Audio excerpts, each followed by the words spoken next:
Welcome, everyone. This is your friend, the DN What If, here with another exciting fanfiction. Today, we're diving into the story of What If Deku Called Aizawa Daddy? If you enjoy this video, don't forget to hit that like button and subscribe for more fanfiction content just like this. Now, let's get started with the fanfic. Objectively, the man looked far too attractive to be talking to Shoyuta.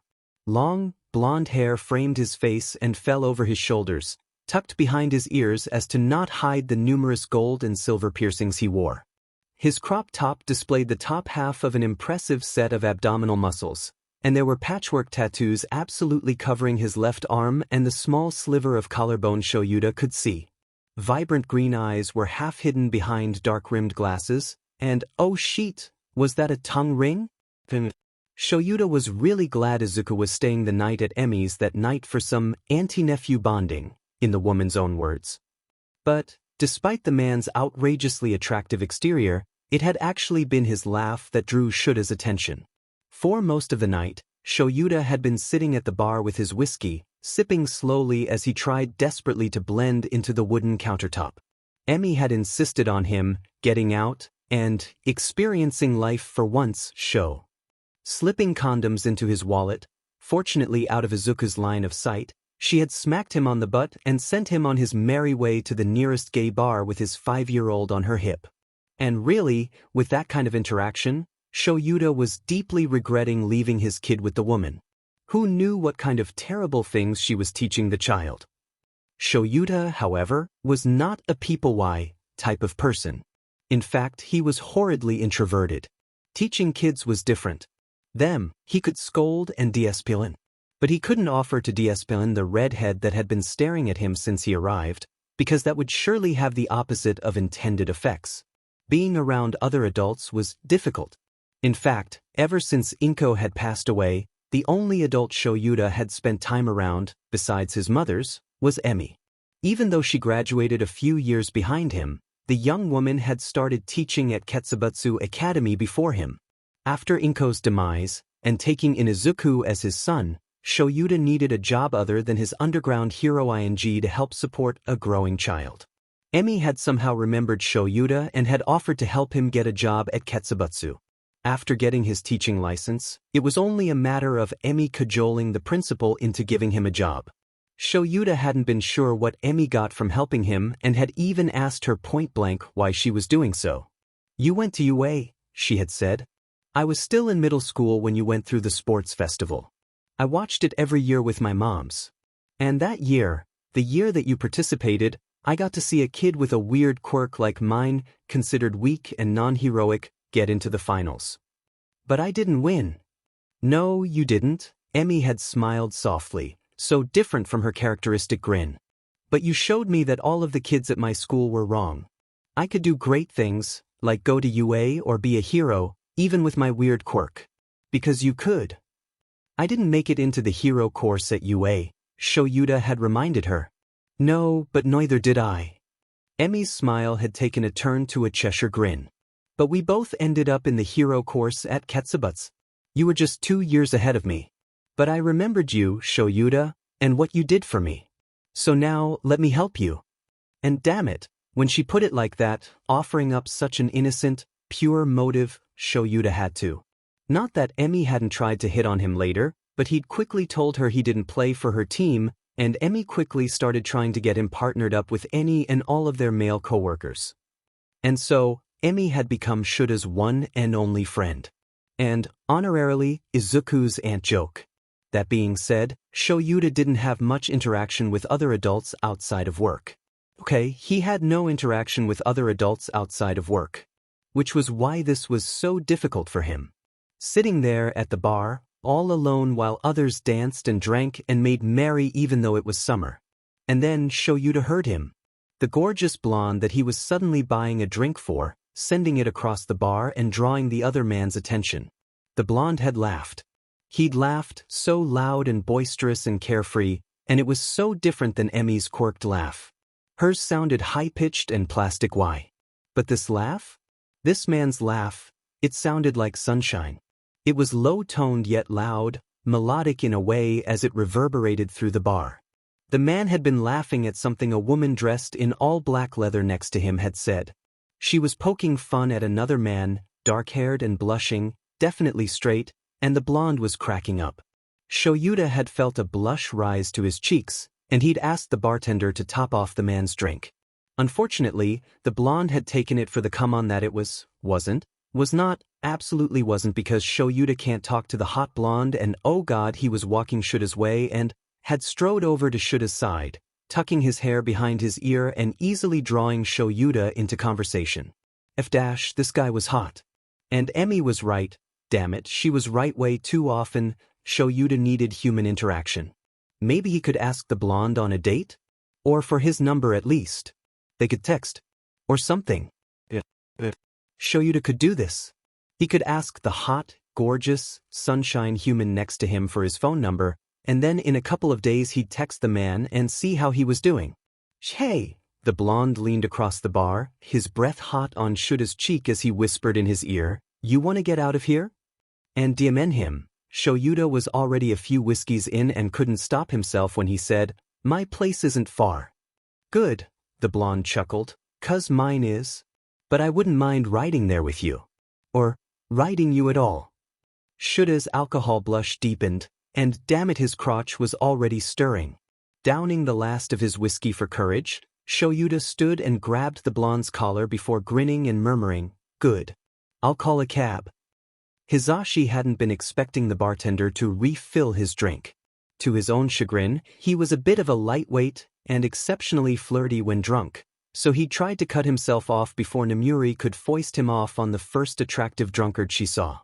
She'd already tried to hook Tensei up with a drag queen, which had ended horribly and hilariously. Tensei was still blushing about it. But then, his drink was suddenly full, and Hizashi was quirking an eyebrow in question to the bartender. They shrugged, gesturing over their shoulder and saying, "Dark-haired one on the end. Looks a little homeless. He didn't leave a message or nothing. Just means you'll have to go talk to him," Namuri teased, and Hizashi rolled his eyes, ready to shut her down. And then he saw him. The dark-haired, certainly not homeless-looking, utter-eating Adonis at the end of the bar. Hizashi choked on a gasp and quickly took a sip of his drink to hide it. Rather than hair, the god sitting at the bar had a pitch-black mane that shined purple in the blue lighting of the bar, curly and wild and pulled halfway up and back to show a bit more than stubble on his strong jawline. His eyes were dark, seemingly hooded as he looked down at his own drink. The slightly wrinkled, and boy did Hizashi want to wrinkle it more, charcoal dress shirt he wore was unbuttoned enough to show his collarbone and some of his chest, and the sleeves were rolled up to show his forearms which, Hizashi's brain helpfully supplied, were muscular and scarred, 2 points in Hizashi's attractive book. "Well," Namuri teased, ping her head and hip. "You gonna leave that poor, CC man to be utterly alone all night?" Choosing to take a sip of his liquid courage, Hizashi, not taking his eyes off the Greek god across the bar, tossed over his shoulder, "Don't wait up, guys." Tensei groaned, "Zashi, please don't leave me with her dash. Don't wait up." Hizashi repeated, darting far away from Namuri's smugness and Tensei's misery as he sidled up next to the man. "Hello, darlin'," he drawled, grinning as he took a sip of his drink. It was something fruity that Namuri had suggested, but Hizashi was suddenly feeling that it was a lot stronger than she had earlier let on. That or being around this fang fine but specimen was making Hizashi lightheaded. "Thanks for the drink." The man blushed and wasn't that fang adorable. Hizashi wanted to kiss him and squeeze his bubble butt that sat on the bar stool so beautifully. "Shy are we?" Hizashi chuckled a bit, feeling himself grow slightly bashful. "Well, real sorry about this, but I'm not." Maybe he could get this guy's number? Hopefully he could get into this guy's pants at the very least, but his number would be good too. Because for all that he hung out with his friends, Hizashi got lonely with just his cat. Noodles was adorable and amazing, but Hizashi wanted love and affection from a human being, not a little demonic terror of the night. Ever since he'd taken on teaching at UA, Hizashi had less and less free time. Working at the station was a dream job, and he adored his students, and being a hero was his life. But 3 jobs were a lot, and there were only so many hours in the day. So Hisashi's dating life had suffered quite terribly, which was the main reason Namuri had dragged him and Tensei out that night. They'd gone bar hopping all throughout downtown, ending up on the outskirts, closer to a suburban area, when Namuri had seen the rinky-dink gay bar and club on a street corner near where they'd stopped for a breather. "Zashi, live a little," she teased him. "You've been unbearably clingy recently, sweetheart, but I don't exactly want in your pants." "Nem," he'd blushed right back. "I haven't been clingy." "Sorry, Zashi," Tensei had rubbed the back of his neck sheepishly. "But you kinda have been. I'm flattered at the attention, of course, and I still care about you, but, bro, you've gotta find a boyfriend. Or girlfriend. Or whatever. You just need to get laid, Zashi," Namuri had taunted, "and that is the perfect place to find some hot, CCD action dash." "Jesus Christ, Namuri, shut up. Fine. We'll go to the DMN club, happy?" And well, if Namuri wasn't happy about being at the club, she certainly didn't show it. And Hisashi was certainly happy about it now. Now that he was following Adonis's perky little butt out onto the street, hailing a cab with drink-shaky hands and trying not to jump the man's bones on the way to his apartment. As it were, they hardly got in the front door before Hisashi was lurching forward to kiss him. That being said, the man wasn't leaning away from Hisashi. He seemed a little unsure, even for as deeply as he returned Hisashi's kisses. "You're so hot," Hisashi murmured, kissing along the man's jawline and neck as they shuffled towards what Hisashi assumed was his bedroom. "Jesus, how often do you work out? Your abs are rock solid, dude." "You're seriously calling me dude when we're about to have EC? Yeah, dude. Because your abs are effing amazing."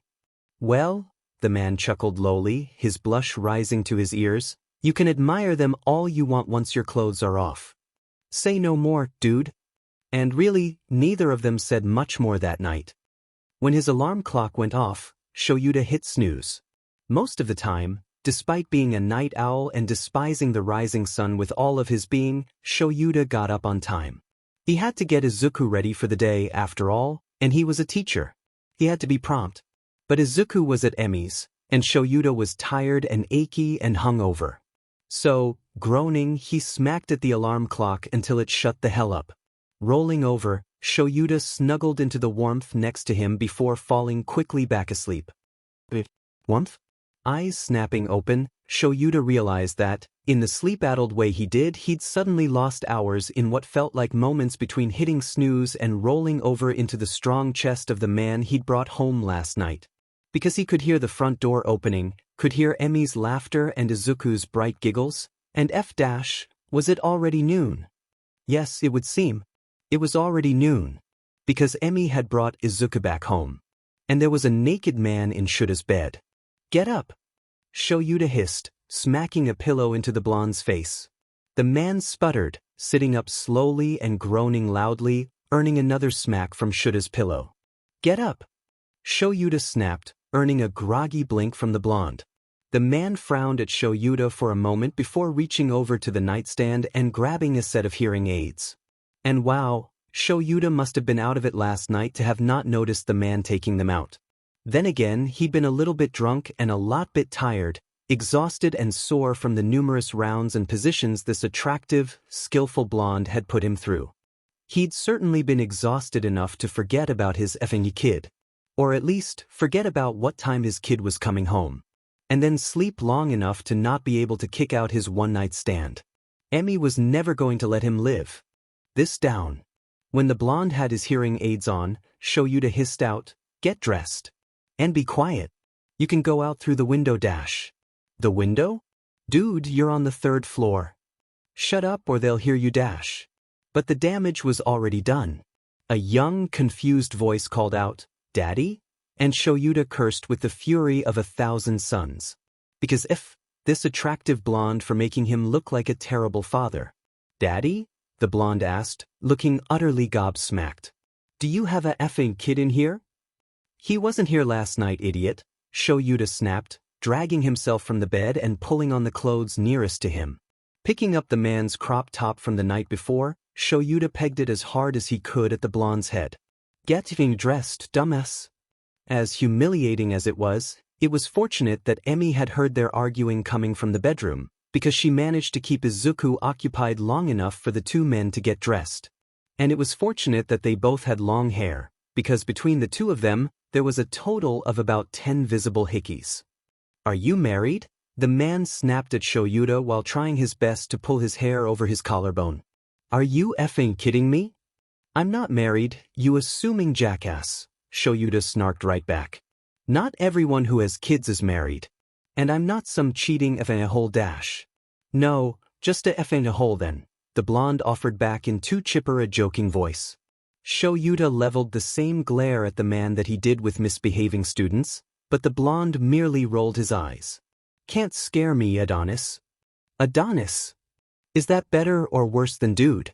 I can't really tell with you. You piece of dash." It seemed that Emi's distraction had run its course, though, because Shoyuta was just slamming shut his bedside drawer, condoms and accessories hidden away, when a shaggy head of green hair and two bright viridian eyes peered through the suddenly open doorway. Rather than screech like Shoyuta had expected, the blonde took on a crouched stance and grinned at Izuku, tilting his head to the side and waving slightly. "Hi there, kiddo. Good morning." From the living room, Shoyuta could hear Emi's cackling, "It's past noon, oh my god dash," and made a mental note to switch the salt and sugar at the coffee station in the teacher's lounge on Monday. Maybe she could get a laugh out of that. Izuku froze like a deer in headlights. The child's hand was half up, reached out towards his father, while the other held tightly to his all-might blanket, that dreaded, cursed blanket that Shoyuta hadn't been able to find a suitable substitute for, because of course it was his kid that had to love All Might. The boy's eyes flickered back and forth between his father and the blonde before they jumped to the bed and crumpled sheets and pillows that had been tossed on the floor in the men's haste. "Daddy? Did you have a sleepover?" Emi snorted in the living room, still not daring to poke into Shuta's line of sight. And this situation was unprecedented. Again, Shoyuta didn't really do adult interactions. And he'd certainly never had a one-night stand before. But he really didn't want to go about explaining SEC to his 5-year-old when he'd literally just woken up, not with Emi in his living room and an utter stranger in his bedroom. And so, Shoyuta said, yes. Well, it wasn't technically a lie.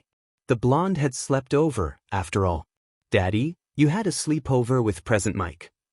And didn't invite me?" "What?" Emi utterly screeched as Shoyuta whipped his head around to stare at the blonde. And, yeah, if he squinted and tilted his head a bit, he could kinda see it. Present Mike was another of Izuku's favorite pro-heroes, one that he listened to on the radio incessantly. Shoyuta must have been drunker than he thought last night to have not recognized the man's voice, even without whatever radio persona he put on. "Wow. I see you're a big fan, little listener," the blonde, Present Mike cheered to Izuku. "That's really rad that you recognized me." "Yamada," came Emi's now hysteric laughter from the living room. "Oh my god, Shoyuta, Yamada?" Izuku ignored his auntie, thankfully, being rather used to her bouts of hysteria. Turning all of his attention onto Present Mike, Izuku began doing what he did best. Rambling. Shoyuta didn't even feel sorry for the blonde when Izuku's questions piled up and up and up until Present Mike, Yamada, it seemed, was utterly crushed under their weight. Bemused, Shoyuta smirked at the man and watched as Yamada tried his best to answer all of Izuku's questions and not fall over onto his but in shock at the child's in-depth analysis of what his quirk could do. Little listener, that sure is something. How old did your dad say you were again?" "He's 5, Shoyuta revealed, taking a bit of pity out on the man. "Izuku, take a breath, okay?" The child stopped and did just as his father instructed, and then launched back into another tirade. "Mr. Present Mike Yamada-san." Izuku cheered. "Would you please go to the park with me and Daddy today? Daddy said he was going to take me to the park so we could go to the playground because they just put in new swings and Daddy said that he would push me on them. And you can yell real loud and scare away any of the birds that try to steal my sandwiches. Because last time we went to the park a bird tried to steal my sandwich and Daddy had to chase it away with his scarf dash." Shoyuta would have reminded his son that his capture weapon was just that, a weapon, and not a scarf to be played with like the child often tried to. but he wasn't quite sure he wanted to reveal his pro identity to the blonde yet. Not that he was well heard of or known by any spotlight heroes save for the ones he worked with, but one couldn't be too careful. And you and Daddy could have a pro-hero team up and go fight the bad guys together. Or not. Shoyuta sighed out a heavy breath, trying to be patient. It was hard sometimes, patience not always coming natural to him, even after almost 3 years of parenting. He hadn't explicitly told Izuku not to say he was a pro-hero to Yamada, and Izuku was, of course, under the impression that they were friends. Because friends had sleepovers. And really, if should his life, he didn't want to be friends with present Vinnik. Emi was loud enough. For what it was worth, Yamada didn't react outrageously to Izuku's proclamation of his father being a pro-hero. Instead, Yamada inclined his head towards Izuku and intoned, "Ah yes. Of course. Your dad's a pro too, I forgot." And sheet, the blonde sounded minutely salty about that. Not that he had room to talk anyways, damn it. He's such a cool pro-hero that, erase her head. Izuku chirped. He's the coolest. Even though he's underground, Daddy's the strongest and coolest hero ever. Besides All Might. And you, present Mike. And no, Shoyuta didn't bristle over that little comment, he didn't. Because it was perfectly natural for his kid to have heroes other than him. To us. Even if one of those heroes happened to be his father's most recent and only one-night stand. Shoyuta would have laughed right along with Emi if he wasn't so mortified and didn't have an image to uphold. Ah, right, Eraserhead, Hizashi said, sounding hesitant. Of course. So? Will you? Izuku finished, and Shoyuta took the chance to interrupt his son. Kiddo, present Mike and Eraserhead work at different times of day. We likely won't see each other again. Izuku shook his head, his chubby little freckled cheeks puffed out in frustration as he tried to explain himself. No. Not heroes. Today, Daddy. Today. Shoyuta inquired, ping an eyebrow. The park, Daddy. Can Mr. Present Mike Yamada-san come to the park with us? Zuku, I don't think Shoyuta started, right as Yamada exclaimed, sure. Utterly bewildered, because who wouldn't be in his situation, Shoyuta turned his head to stare down at Yamada. Sure, he intoned, hoping to imbue his voice with as much disbelief as he was feeling. Yeah, Yamada shrugged, grinning sheepishly. Why not? Anything for a little listener who's as big a fan as Izuku here. The gasp Izuku let out nearly had Shoyuta lurching for the boy's inhaler. Daddy, Mr. Present Mike Yamada-san knows my name. Shoyuta wouldn't dare point out to his son that he'd said the boy's name already. He wouldn't crush his child's joy like that. But could he really allow Yamada to just accompany them to the park? Pro-hero or not, Shoyuta didn't know Yamada. He didn't even know the man's first name. The man he'd slept with the night before. God, Emi was really never going to let him live this down. Realistically, Shoyuta couldn't allow Yamada to accompany them. He could be any kind of horrible or worse, annoying person that Shoyuta wouldn't want around Izuku. But the blonde had been answering all of Izuku's questions with ease. Sure, he'd had to catch up a little, but he was indulging Izuku's son.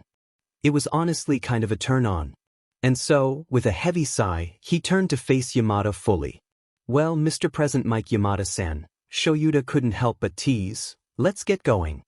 After calming Izuku down enough to put away his notebooks and things from his sleepover at Emi's, Shoyuta went to get dressed properly and put a bag of snacks and water bottles together. Not a diaper bag, Emi, he's not too. This, unfortunately, gave Yamada, Hizashi, Shoyuta had been informed enough time to catch up with Emi. Because apparently the two knew each other. And if one of them wasn't enough of a headache, then two of them was a FING migraine. Shoyuta was saved from the two belting out into a singing contest by the toddling noise of Izuku's stamping feet. The small child entered the living room with his hair in disarray and about a half-dozen toys in his arms. Swiftly, kicking Emi's feet away from his as he went, Shoyuta stood from the couch and crouched down to heft his kid up onto his hip, blatantly ignoring Yamada's odd staring. Kiddo, you can't take all of these with us, Shoyuta told Izuku, earning a pout from the child. One toy, Izuku. You can play with the others later. Because Shoyuta didn't want to have to keep track of all of Izuku's favorite toys. Because he was surely to lose one, and he really didn't want to deal with a meltdown today. When Izuku opened his mouth to object, Shoyuta tapped the boy's nose with a finger and repeated, "One, Izuku." Pouting, but no longer objecting, Izuku ran back to his room, toys in hand. Shoyuta heard the telltale thudding of the boy's toy chest opening and shutting, and he fought hard not to smile to himself. Izuku was a good kid. Shoyuta had really lucked out. His tantrums were few and far between, even if his crying meltdowns were a bit more common. And the kid cleaned up after himself. From what Shoyuta had heard of other children, that was a miracle in of itself.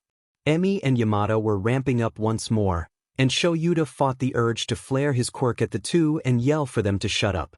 He was saved by Izuku once more, however, when the little boy rushed back into the room with a single toy in hand. Abruptly, Shuta's good mood dropped. Because Izuku had, of course, chosen his present mic action figure. Fighting down the sigh that was building behind his chest, and the headache that was beginning in the base of his skull, Shoyuta rubbed the bridge of his nose and said, "Oh, kiddo. Say bye to Emi." Whereas Izuku would typically pout at Emi's departure, the child merely hugged his aunt and chirped, "Bye-bye, auntie joke." Shoyuta absolutely took pleasure in the slight disappointment in Emi's eyes when she didn't have time to hug Izuku back, and then the child was bounding over to Yamada and grabbing the man's hand, tugging and tugging until Yamada stood from the couch and stumbled after the child. Izuku brought Yamada over to stand right next to Shoyuta even as he moved the toy at the blonde man. Look, Mr. Present Mike Yamada-san. It's you." "It is." Yamada had the utter audacity to grin dopily and beam down at Shuta's child, making the underground hero's stomach flutter. He quickly tamped down on those absolutely not emotions, choosing to definitively not deal with them later. "Wow, little listener. This one is a really old one, back from when I was first starting out. How'd you get a hold of it?" As Shoyuta led Yamada and Izuku out the front door, not so subtly kicking Emi's shin as she exited past him, giggling up a storm, he listened to his kid regale Yamada with the tales of his 4th birthday. It had been a rough one, certainly, what with Izuku being disappointed about his quirk not coming in. So Shoyuta may have gone a little overboard on the presents, but it wasn't a big deal. Izuku could do with a tiny bit of spoiling every once in a while, especially with how often Shoyuta was out working. And the man certainly felt guilty about that. Being an underground hero and a teacher took a lot out of his days. At night, he would patrol while Izuku's regular babysitter, a sweet young woman who was working on her teaching degree and was a very vocal advocate for quirkless rights, watched him until late into the evening. Around 1 to 2 am, Shoyuta would appear at home to pay Hanako, make sure she got out to her car, and check in on Izuku. He would then promptly fall into bed and get a few meager hours of sleep before waking up to get Izuku ready for the day. Izuku went to a school further away than usual, which meant they had to take the subway to get there, but Shoyuta wouldn't trade the boy's gloriously wonderful and accepting teacher for any other. Aldra Elementary School had been absolutely horrid, and it had taken only 1 week before Shoyuta was withdrawing Izuku from their curriculum and shutting down any and all ties with the Bakuga family that they'd previously had. The Bakugas may have been friends with Inko, but Shoyuta wouldn't stand for their kid bullying and assaulting Izuku. Especially for something as ridiculous as not having a quirk. Which, now that he thought about it as he hailed a cab, Shoyuta was concerned about for their day. Because Yamada seemed like the chatty type, and Izuku was too when he was comfortable, Shoyuta wasn't sure whether he was happy or angry that Izuku seemed to already be comfortable with Yamada, but given that the man was present Mike, he'd let it slide. But now that Yamada knew Izuku's age, the topic of quirks was more than likely to come up. Especially when Izuku was already so fond of quirk theory, even though he could only talk about it in the most basic of terms. What would Yamada's reaction be when he heard Izuku was quirkless? Shoyuta wasn't a wishful kind of man, choosing instead to rely on cold, hard facts. But as he looked over at Yamada opening the door to the cab for Izuku, helping the child shuffle inside, Izuku beaming up at Yamada like the man hung the sun in the sky. Well, Shoyuta couldn't help but hope. Getting to the park was easy. The cab driver was politely quiet the whole way there, which Shoyuta appreciated, given the Yamada and Izuku were talking at 1,000,000 miles an hour about JSL? Yamada was teaching Izuku a few signs in JSL. And even with the clumsy hands of a small child, Izuku was taking to it like a duck to water. It gave Shoyuta pause for a moment. Maybe teaching the kid JSL would have been better in the early days. Maybe it would have caused less strife on Izuku's quiet days, the days when he could hardly nod yes or no, much less speak. But it wouldn't do to dwell on the past. There was nothing to be done for it, and they'd figured things out eventually. Shoyuta had figured out quickly how to read Izuku's moods. He could tell when the child was too anxious to speak, too upset to convey his emotions properly, and even happier than a lark. The whole happier than a lark would apply now. While the kid was talking to present technique, Jesus, Shoyuta thought, running a hand down his face as he tipped their cab driver rather generously. Thanks, he said dryly, the cabbie tipping his hat back and grinning like a loon before driving away. Turning around, Shoyuta took in the sight of Yamada crouching next to his son, beaming at the child just as Izuku had been beaming at him before. Yamada had tugged a dandelion from the ground and was explaining how to make a wish on it to Izuku, the child's eyes wide with wonder. Shoyuta had to tamp down on a smile. It wasn't cute. It wasn't. Yamada was an unknown factor, unknown territory that could be a terrible influence on Izuku. But, while he stood there watching Yamada teaching his son how to wish on a dandelion, Shoyuta couldn't help but think that the man meant no harm. Not to shoot his kid, and maybe not even to Shoyuta. And then Yamada's gaze turned to Shoyuta, and he winked, and Shoyuta felt a blush rising to his cheeks, curse his pale complexion, as he quickly turned towards the park. Reaching a hand out for Izuku to take, the child taking it without complaint, having long since learned to do so, Shoyuta began a slow walk towards the park. Shoyuta had learned early on that Izuku was prone to distractions, and, especially with being small for his age, had trouble keeping up if Shoyuta used his usual long-legged stride. And so, Shoyuta walked slowly. Yamada stood on Izuku's other side, still talking to the child about wishes and weeds. "What did you wish for, buddy?" Yamada asked him.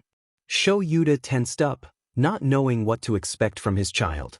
But then, oh so innocently, Izuku said, "I wished for ice cream after the park." Slyly glancing up at his father, Izuku said in the sweetest of voices, "Daddy, please." Fighting the urge to roll his eyes, Shoyuta said, "Maybe, Izuku." They'd reached the edge of the playground, and Shoyuta nodded out towards the swing set. "Swings now or later, kiddo?" Thinking it over for a moment, a little hand on his littler chin, Izuku murmured, "Later. I want to go play heroes now."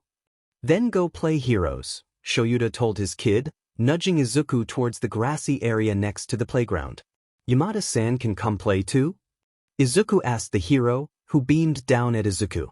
They'd fortunately established in the cab ride over that Izuku didn't have to refer to Yamada as Mr. Present Mike Yamada-san, even as adorable as it was. "If it's okay with your dad, then sure." "Daddy." Izuku turned wide eyes towards his father, and Shoyuta bit the inside of his cheek. Oddly enough, the protective instincts inside of him lay dormant when Izuku was around Yamada. Maybe it was because he knew the other man was also a pro-hero. But then again, Shoyuta knew some pretty shitty pro-heroes. "Sure, Izuku," Shoyuta shrugged. "Go have fun." Izuku cheered before dragging Yamada off towards the playground, rambling on and on about how Izuku was going to play as All Might and Yamada could be a villain. It was honestly adorable, even if Shoyuta still sat on a nearby bench with his arms crossed. He was not pouting though. Absolutely not. Izuku could play heroes with someone else if he wanted to. Shoyuta wasn't jealous. It was a little concerning, though, how quickly Izuku took to Yamada. Yamada, of course, had done nothing wrong, Shoyuta was begrudged to admit, and had been nothing but polite and kind the entire while. Really, Shoyuta had been the one to tug the a-holetry out of the man that morning. And Shoyuta very well probably would have reacted the same way as Yamada if their roles had been reversed. So, no, it wasn't anything Yamada had done that was concerning Shoyuta. It was Izuku. What with how skittish and shy he was around other kids, he was confident and inquisitive around adults. Rather, The boy was a different person around the few pros that Shoyuta had the misfortune of introducing him to. Gang Orca, Best Jeanist, Ms. Joke, of course, Endeavor, which had ended in tears, an absolute shitshow. For being an underground hero, Eraserhead had worked alongside quite a few spotlight heroes. It would make sense that Izuku was more comfortable with heroes, Endeavor notwithstanding, seeing as how he'd been around Shoyuta for the entirety of his formative years. And Shoyuta had, of course, been nothing but kind to the boy, even in his own standoffish way. When Izuku had come under Shuta's guardianship after Inko, well, Shoyuta had been forced to do the opposite of what was suggested. He'd put on the kitty gloves, in order to raise Izuku. Izuku had been an emotional mess when Shoyuta got him, even for a 2-year-old. He cried constantly, flinched at any motion from Shoyuta, and was an absolute recluse at nursery school. It had taken literal years, and a lot of hard work, to get Izuku to where he was now. And even then, the boy still flinched around kids his age. Shoyuta only had Aldra Elementary to thank for that. He'd been trying to build a case against them, a lawsuit, but nobody wanted to work towards helping the little quirkless kid. Only Emi and Izuku's babysitter seemed as indignant about it as Shoyuta, although the two were also the next closest thing Izuku had to family besides Shuta's mother's. In the field across from the playground, Izuku pretended to punch Yamada's shin, and the man did a rather dramatic staggering fall to the ground, reaching out a hand as if begging Izuku for mercy. Izuku seemed to think it over for a minute before nodding emphatically, reaching a hand out to Yamada, who took it with a wide grin, hefting himself up off the grass and ruffling Izuku's hair. True to form, Izuku leaned into the contact with a loud giggle. Shoyuta didn't bother hiding his small smile, knowing the two were too far away to see it. So he was a little soft for his kid. So what? The air around Shoyuta shifted, and a presence sat to his right at the far end of the bench. An elderly woman sighed gently as she sat, bringing a baggie of what appeared to be birdseed from her pocket.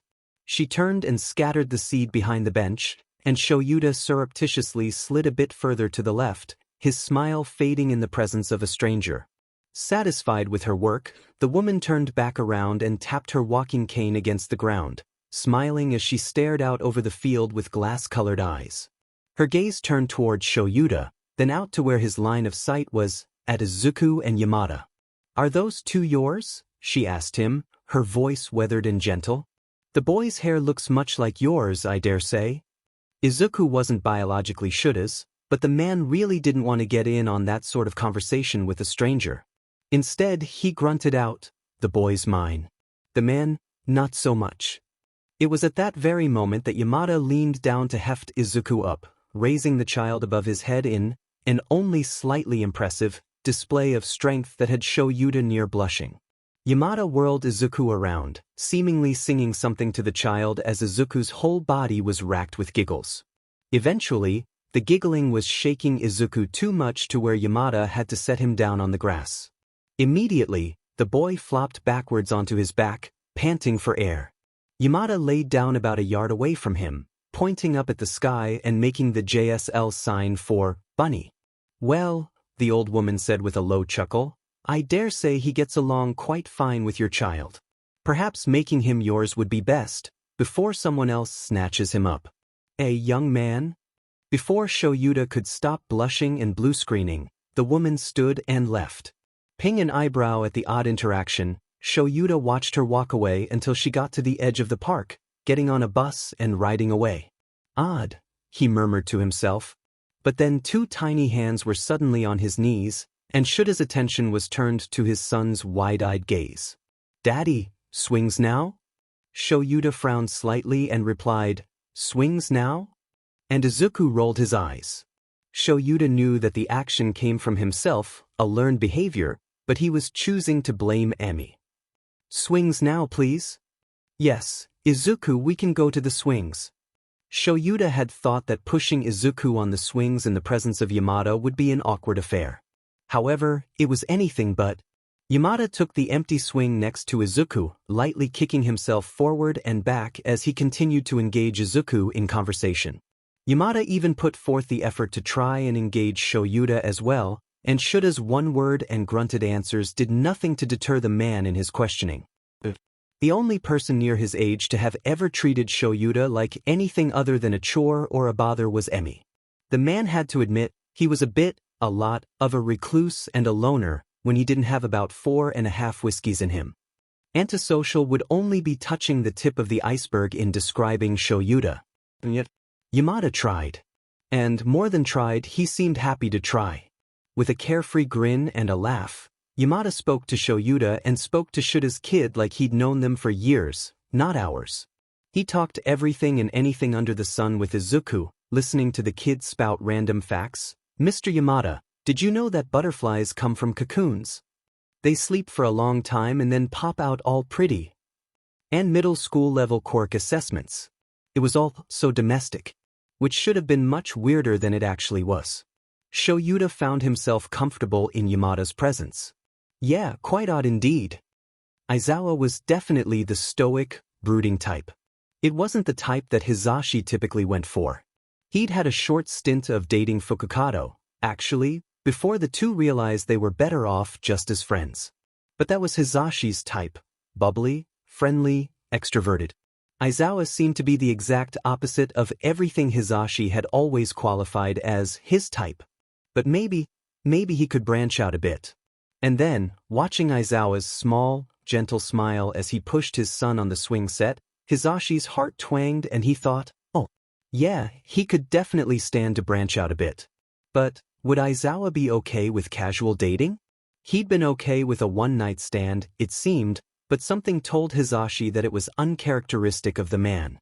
Maybe it was the fact that Aizawa seemed so attached to Emi, even as he'd shooed the woman out of their apartment.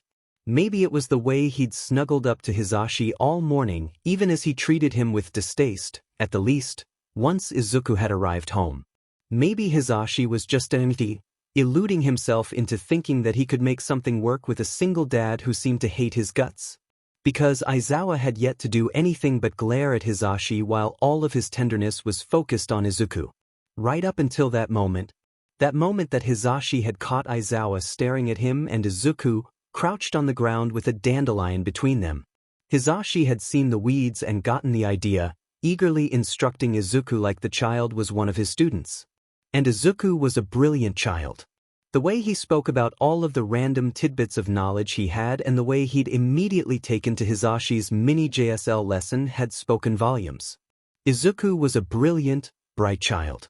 And from the way Aizawa had gazed upon them, crouched by the weeds, Hizashi thought that maybe that brilliant brightness had been cultivated by the most jaded man he'd met since he looked in a mirror the night before. Maybe Aizawa had brightness in himself too. When Izuku started talking quirk assessments, Hizashi couldn't help but grin and theorize right back. Of course, Izuku chose to break down his father's quirk, it probably being the one he knew best. Because Izuku was only 5, he wouldn't have a grasp on his own quirk for another few years, or months perhaps, with how bright this child was. And erasure seemed like a FING rad quirk. One that could counter Hizashi's misuses of voice perfectly. Shut up, brain, we're not gonna serenade a guy for his FING quirk, damn it. That's so effed up. And what with all of the talk on quirk theory, even in a child's simplest terminology, although Izuku seemed to have the concepts down-packed, Hizashi couldn't help but wonder if Izuku had inherited his father's quirk. Or some type of crazy amalgamation of his father's and biological mother's, if quirk doomsday theory had any hold. So, it was innocently that Hizashi asked, "What's your quirk, little listener?" And Izuku's face crumpled. When Shoyuta was young, he never would have imagined himself as a father. Especially not with the example of his own father. And his mother's were godsends, really, having raised Shoyuta from age 10 on with a combination of Michiko's fiery boisterousness and Yumi's quiet mulishness. Shoyuta would never give up his mother's, not for the world. And then entered Inko Midoriya. Inko was older than Shoyuta, out of high school and married, but still very young. She lived in the house next door, a stay-at-home wife while her husband was out all hours of the day and night. And when his mothers asked the young woman to babysit Shoyuta while they were working, the 10-year-old only objected a small bit. Because one look at Inko told Shoyuta everything he needed to know. Inko was lonely, just like Shoyuta had been, back before his mother's. drifting for 2 years through the foster system, and even before that, when hiding in closets and being locked in cellars took up the vast majority of his life. So, after only a sideways glance from Yumi, Shoyuta grew quiet. Because he knew that Inko needed him as much as he did her. And so, Inko Midoriya became an older sister of sorts. She would watch Shoyuta while Yumi and Michiko were at work, and she would join them twice a week for dinners.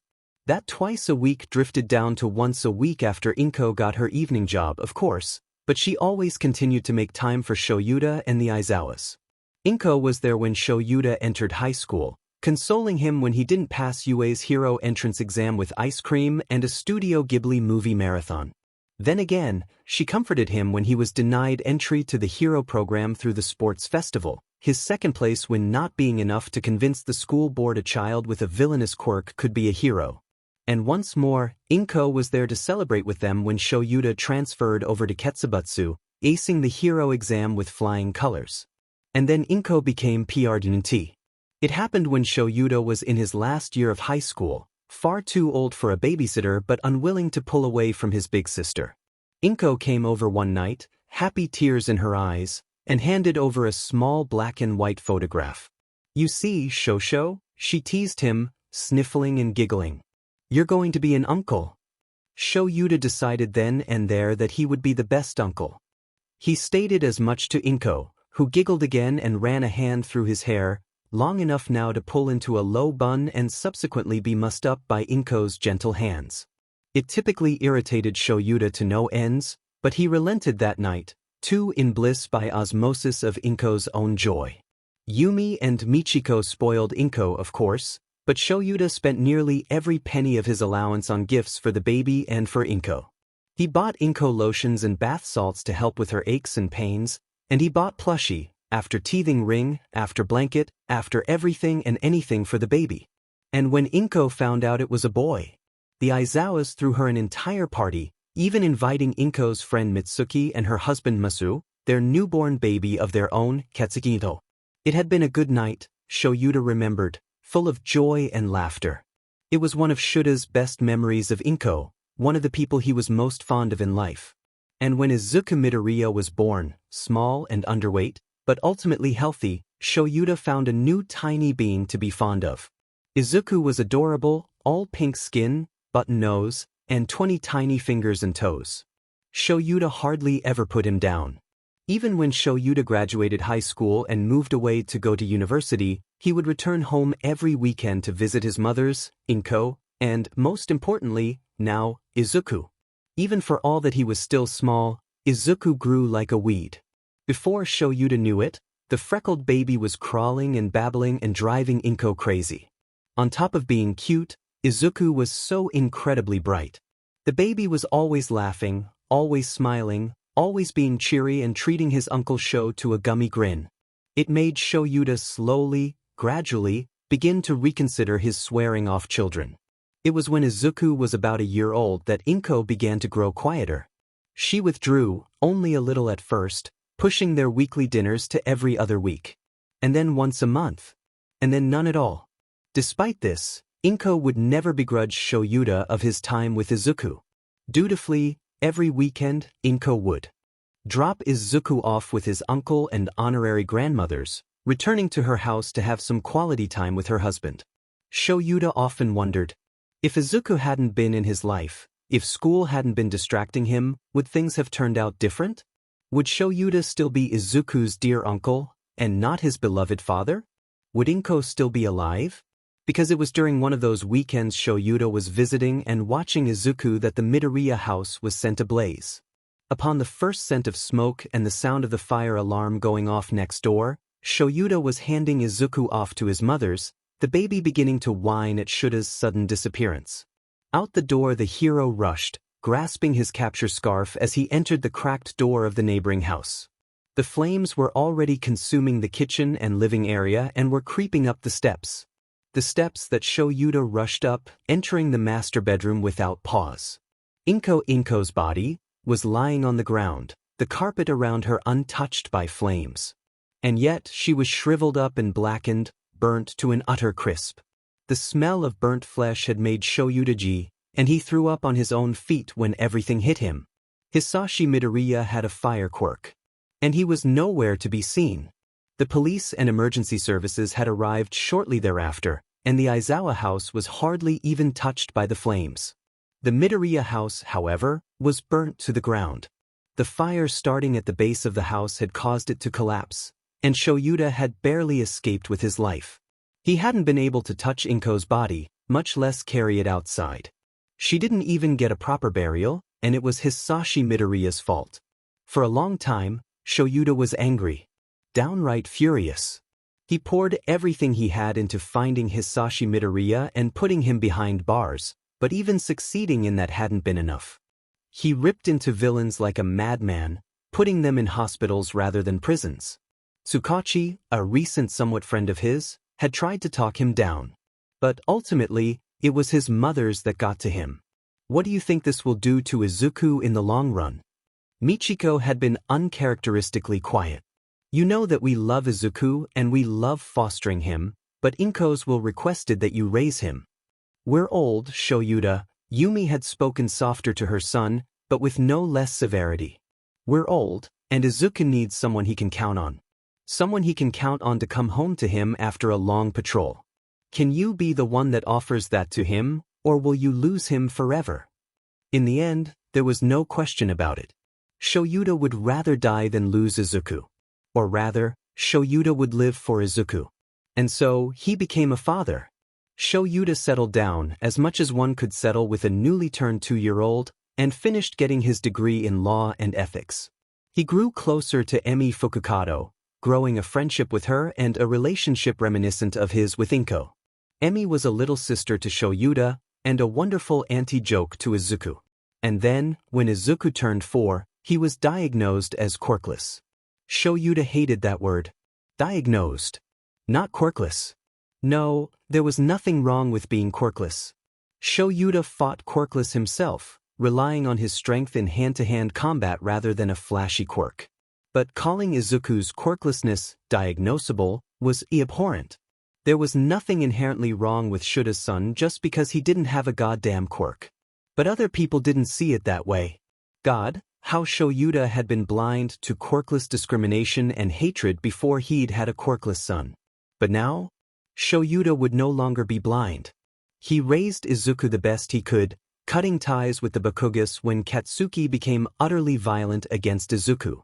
He moved Izuku's schools until he found one that would not only accept, but also foster and raise the quirkless child's knowledge.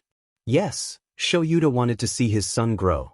He wanted to see Izuku grow up happy and healthy.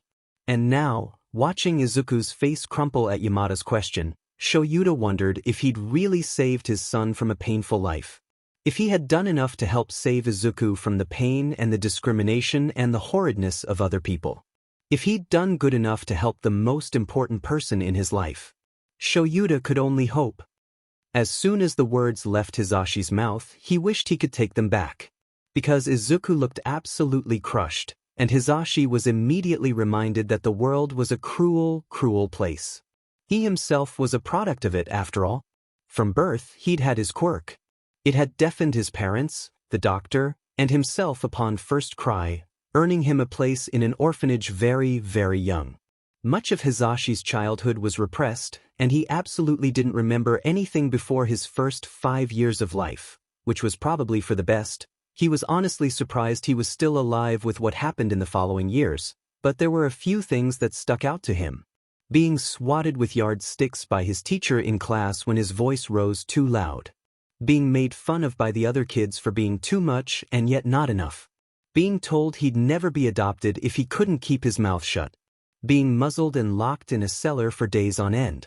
That was the worst memory, of course. Hisashi still had the scars to show for it whenever he shaved too. The puckering beneath his chin from where metal had cut too deeply into skin when he tried to speak, tried to cry, tried to breathe. And, true to what his caretakers had told him would happen, Hisashi was never adopted. He aged out of the system and, upon entering college, took refuge surfing couches. The Idas were particularly kind, allowing Hisashi to stay with them for nearly an entire year before Tensei graduated ahead of Hisashi and ended up moving out himself. They'd insisted Hizashi was always welcome, but something about Tensei no longer living under the same roof made Hizashi feel like he was taking advantage. He was still in school, though, and the dorms were expensive as all hell. He'd been complaining about it to Namuri at the teacher's lounge of UA during their tenure as teaching assistants there. I mean, I only have a few months left anyways, and then I'll be able to afford an apartment myself, but until then he looked down. I'm not sure what I'll do. Namuri looked distraught, reaching out to squeeze her friend's shoulder. If she hadn't been staying at the dorms herself, she would have offered him a place to. And yet she couldn't. But Hizashi wouldn't ask that of her anyways. Namuri and Tensei had already done so much for Hizashi. They'd kept him alive through high school, bringing him lunches when his caretakers forgot to fill the fridges and giving him rides to and from his supposed home. They'd kept him alive in other ways as well. In midnight phone calls and in skipping classes, eyes always full of tears, lungs too full of painsoro to be able to breathe. They'd kept him alive and safe, and they'd helped him start to heal. It was at that opportune moment, that time of weakness for Hizashi, that an angel appeared. Or rather, a not bear. A maybe stoat if you would. None other than Hizashi's homeroom teacher, recently promoted to school principal, dropped down through a vent in the ceiling. Only years of training kept Hizashi from screeching out the windows of the teacher's lounge. "Ah, Yamada-kun, I have been made aware that you need a place to stay, no?" Namuri snorted. "Made aware? I'll be fine, Ned-sensei." Hizashi chortled back, putting on airs for his old teacher. "Please, don't worry about anything, I'll be just fine dash. Yamada-kun, I have long since been thinking about installing a small dormitory on campus for students in need. It is something that should have been done years ago." The silent, "something I wish I could have done for you," nearly brought tears to Hizashi's eyes. "Alas, I have no volunteers within my staff for a den mother of sorts. Would you be interested in striking a deal to assist me, Yamada-kun?" "Sure, Nedzu-sensei," came Hizashi's immediate reply, his voice cracking. "That sounds nice." And so, for the rest of his time in university, Hizashi lived on UA's campus. There were only ever 2 students who needed a place to stay at the dorm, and only temporarily for both. But Hizashi stayed on campus all the same, offering after-school tutoring and training sessions for students before retiring to his small, apartment-like room at the base of the dorm. Even after moving out, finding his own apartment, and earning his own living, Hizashi still returned to the dorm whenever temporary occupants passed through. It was one way that the man tried to pay his old teacher back. Because Hizashi had never been able to thank Nedzu properly for helping him. He tried to offer up a check to the maybe stoat at one point in time, but Nedzu had flat out refused him. It was only after months and months of trying that Nedzu finally sat Hizashi down and said, "You want to repay me, Yamada-kun? Very well. Come and teach at UA." And so, all was well that ended well.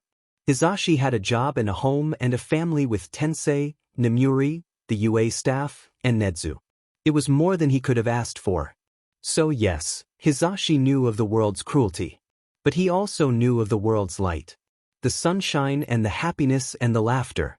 And he could see that light inside of little Izuku, could see it trying its best to burn bright. But seeing the light as it were meant that Hizashi could see the very moment his words snuffed it out. No, not snuffed it out.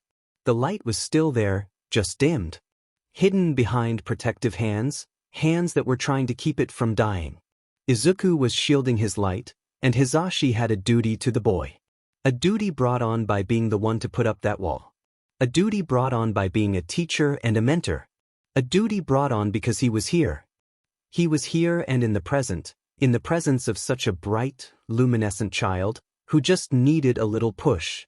Izuku stuttered, staring down at his little hands where they were wringing at each other.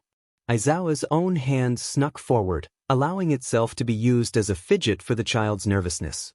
"I don't have one," Izuku mumbled, the words barely caught by Hizashi's hearing aids. "Oh, sweetheart," Hizashi wanted to cry. Because the world may not have been kind to him because of his quirk, but the world was downright cruel to the quirkless. Hizashi stilled in his light swinging, pulling himself off the swing set and crouching down in front of Izuku. Next to him, Aizawa tensed up, looking ready for a fight to break out. It almost would have made Hisashi laugh, had he not been so focused on the little boy in front of him. What should he say next? He had been quiet for too long already. What could he say? Sorry was out of the question and rude, and that SC kiss was downright offensive even if it was true. And so, Hisashi said what came naturally. Wow, little listener. You are so flipping cool. The enthusiastic reply made Izuku jump, and his eyes flickered up to Hisashi, his tears shocked away. Behind Hisashi, Aizawa was completely still even as his hand in Izuku's shook minutely. What? Izuku croaked, looking downright astounded. Yeah. You're a certified badass, little dude. Hisashi replied again, doing his best to sound natural and excited both at once. Poor little Izuku just looked confused, and Hisashi leapt to explain. Look, kiddo, a lot of people in the world have quirks, right? Why yeah.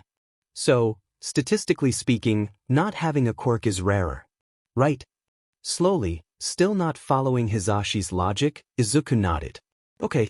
So, little listener, not having a quirk makes you special. It means that you have something not a lot of other people have, yeah? Something about Hisashi's reasoning must have hit the child then, because Izuku's eyes lit up even as the rest of his body was still hesitant. Slowly but surely, those hands were retreating from around that light within the boy. Why yeah? Izuku chirped back. I'm special, right, Daddy? Hisashi could have melted from the tone of voice that spewed from Aizawa's mouth. Full of warmth and softness and utter adoration, Aizawa spoke to his son. Yes, Izuku. You are very special. Especially to me. And then Izuku's tears were replaced with giggles. Bright, melodic giggles that sent a wave of relief washing over Hisashi. He sat back on his haunches, grinning ear to ear as Izuku, still holding his father's hand hostage to his chest, began a tangent about all of the facts he knew about quirkless people, as well as mentioning some of the older quirkless people he'd met and made friends with. Well, it could have been much, much worse, to say the very least. This blonde FNG BSTRD. How dare he be good with Shura's child? How dare he not be a quirkist piece of shit and actually a decent human being? How dare he laugh and be a ray of utter FA sunshine as he giggled along with Shura's son? Shoyuta wanted to jump his FING bones. Reeling in that feeling, Shoyuta quickly assessed the situation. Izuku was no longer crying or looking crushed. In fact, he was utterly gleeful as he told Yamada all about the baker down the street from their apartment who was quirkless and made the best chocolate croissants. Yamada was nodding along, laughing and cooing and grinning at all the right places. Shoyuta felt like a boss in a video game, one that was getting all of his weak points hit one by this utter FNG hole of an angel. Sure, not being quirkist was a plus, and a big one at that, but Yamada was so much more than not quirkist. On a surface level he was attractive, sure. Still in his clubbing clothes, but managing to put on a casual face and countenance that put Shoyuta and Izuku at ease. Not to forget, the man was funny. Shoyuta had a reputation to uphold, so he didn't laugh, but Yamada was funny. Much funnier than Emi, although Shoyuta would take that sentiment to his grave. Yamada was a social butterfly, so kind and so thoughtful. The back of Shura's mind was almost bitter about that, wondering if Izuku would have been better off with someone more like Yamada, but he cut that train of thought off as soon as possible. His therapist would disapprove. Shoyuta wanted to get to know Yamada more and more. If you're so excited about Tanaka-san's croissants, Shoyuta drawled, gaining the attention of his son and not a crush, Shoyuta told the little Emi that lived inside his brain. Yamada, why don't we go get some? Izuku squealed, stomping his little feet in place. Croissants and ice cream? Shoyuta winced, but he didn't want to put any kind of damper on his kid's day. Not when it was going so well. One scoop, Izuku. And then Izuku was turning back to Yamada, squealing, what kind of ice cream do you like, Mr. Yamada-san? Before Yamada could reply, Shoyuta was standing and scooping his child up off the ground, playfully holding Izuku's knees tightly as he swung the little boy upside down. Izuku shrieked with mirthful giggles, and Shoyuta couldn't help but smile. Well, Yamada, Shoyuta said aloud, finding himself in the curious situation, once again, of asking his one-night stand to have a playdate with him and his son. "Are you coming?" Phew. Hisashi's brain was stuck like a broken record. Because that smile. He could die.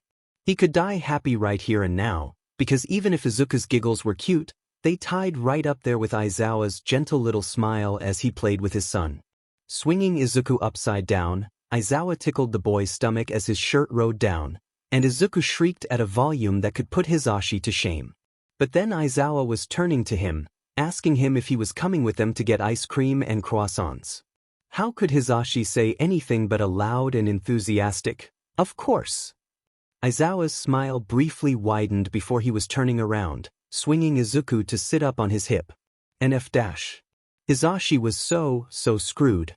After getting their ice cream at a little parlor next to the park, and after enduring the argument of whether or not mint chocolate chip was a valuable flavor or a downright toothpaste, Hisashi followed Aizawa and Izuku back towards the street corner where Aizawa called a cab. If the ride to the park had been agonizingly long, the ride to the bakery, a mere block away from Aizawa's apartment, was terribly short. The whole while there, Hisashi continued on his JSL lesson with Izuku, although this time differed in that Aizawa himself even joined in their lessons. He took to the sign swimmingly, and the man blushed, turning to look out the window absolutely not nonchalantly when Hisashi praised him. "I took a few classes in high school," Aizawa muttered back, rubbing the back of his neck. "It's nothing too impressive." "I beg to differ," Hisashi countered, winking and then grinning when Aizawa's blush deepened. All too soon, Hisashi's teasing had to come to an end when the cab came to a stop and the driver announced they had arrived. Getting out of the cab, turning to help Izuku hop out, because he was so fing tiny, just absolutely pocket-sized, Hisashi offered his hand to help Aizawa exit the cab as well. And then Aizawa's blush was back, even more furiously red than before, as the man acquiesced and allowed Hisashi's hand to touch his own, pulling him from the back seat. It was ironic and so hilarious that Aizawa was so averse to touching him, so blushy and embarrassed about it, considering everything they'd done the night before. But Hisashi wouldn't dare call him out on it. After all, that would have given Aizawa the in to make fun of Hisashi's own barely hidden embarrassment. Izuku rushed over to the door of the bakery, struggling to pull it open on his own. Hisashi surreptitiously helped by tugging at the top of the door, out of Izuku's line of sight, and allowed the child to dart inside. "Tanaka-san! Tanaka-san!" Izuku chirped happily, bouncing up and down as he ran over to the counter. "Tanaka-san!" Inside voice, "Izuku," Aizawa chided, and Hisashi elbowed the other man gently. "Let the kid be a little excited," Hisashi whispered, and Aizawa rolled his eyes. "He can be excited without bursting any eardrums." "Oh, I have plenty of experience with bursting eardrums, dude. And little guy isn't even close." "Tanaka-san." Izuku called once more, his voice at a slightly lower tone than before, but still loud enough for the baker in the back to hear. "I hear you, buddy." Tanaka called back with a laugh. "Give me just a moment, kiddo." True enough, only a few moments later, an older brunette man with kind eyes and a short beard exited the back, holding a silver pan full of chocolate croissants. Izuku all but squealed, making Aizawa wince. "Okay," Hisashi acquiesced. "He's getting closer to eardrum-bursting levels now." But Tanaka was used to excited children, especially his favorite little customer, and instead of chiding Izuku, the man merely chuckled. Crouching down at the side of the counter, he nodded towards Izuku and then towards the pan. "Want a fresh one, Izuku-chan? Right out of the oven." "Be careful," Aizawa immediately spoke. "The pan will be hot." Izuku nodded at his father's warning, reaching forward with a tiny hand and plucking the fattest, most chocolatey croissant on the pan. Tanaka chuckled, standing up and turning back to the kitchen to place the pan on a cooling rack. When he re-emerged, Tanaka addressed Aizawa with a wide smile. "Aizawa, it's good to see. It's been too long since you brought the little one over." And then, turning a slightly devilish grin towards Hisashi, the man inquired, "Who's your friend here?" Grateful that Izuku was too occupied with his croissant to answer for him, Hisashi replied, "Hisashi Yamada, It's nice to meet you, Tanaka-san. Likewise, Yamada-san. At that very moment, Izuku finished his large bite of croissant and chirped happily, Daddy and Yamada-san had a sleepover last night. Izuku-dash, Aizawa choked on a breath, coughing in surprise. Hizashi froze, feeling a blush spread over his cheeks and ears. He glanced over at Tanaka nervously, cursing the innocence and loose-tonguedness of children, fighting for words to say. But Tanaka took it all in a stride, merely snorting out a laugh and then saying, Congratulations on your sleepover, Aizawa. Respectfully, Tanaka-san, get off. And then to Izuku, don't repeat that. Okay, Daddy. Hizashi, once his brain caught back up with him, turned to the counter to look at the baked goods. It was absolutely not so that he wouldn't have to look at Aizawa's blushing face, inner Nemuri. There was a beautiful arrangement of all sorts of pastries inside. Chocolate croissants, of course, but also cream puffs, fruit jelly danishes, and mochi donuts all sat prettily inside the case, along with so many others. Wow, Hizashi spoke in awe. What do you normally get, Aizawa?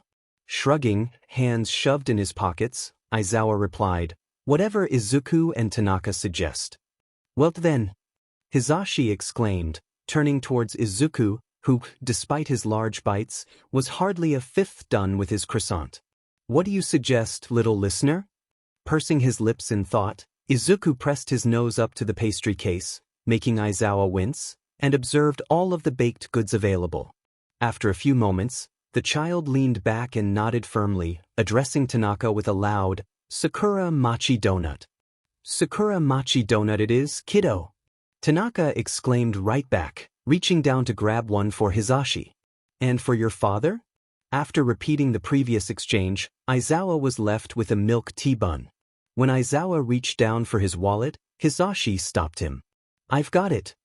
But dash. Hey, you got the ice cream, I've got this, all right? No biggie. Aizawa looked like he wanted to protest, but fortunately, Izuku grabbed onto his father's hand, his own tinier hand only able to hold onto a few of Aizawa's fingers, and led the man off to a table to the back of the bakery. Hizashi watched fondly as Izuku tried to heft himself up onto a chair with one hand, his other clenching tight to his beloved croissant, and then continued to watch with growing amusement and a warmth in his chest and belly as Aizawa leaned down to tug his son onto the seat. Take good care of him, all right? Came Tanaka's quiet voice. Both of them actually. They deserve it after everything. Hizashi was too confused to be embarrassed, turning towards Tanaka with a curious glance. What do you mean? Tanaka shrugged as he rang up the pastries. Not my story to tell.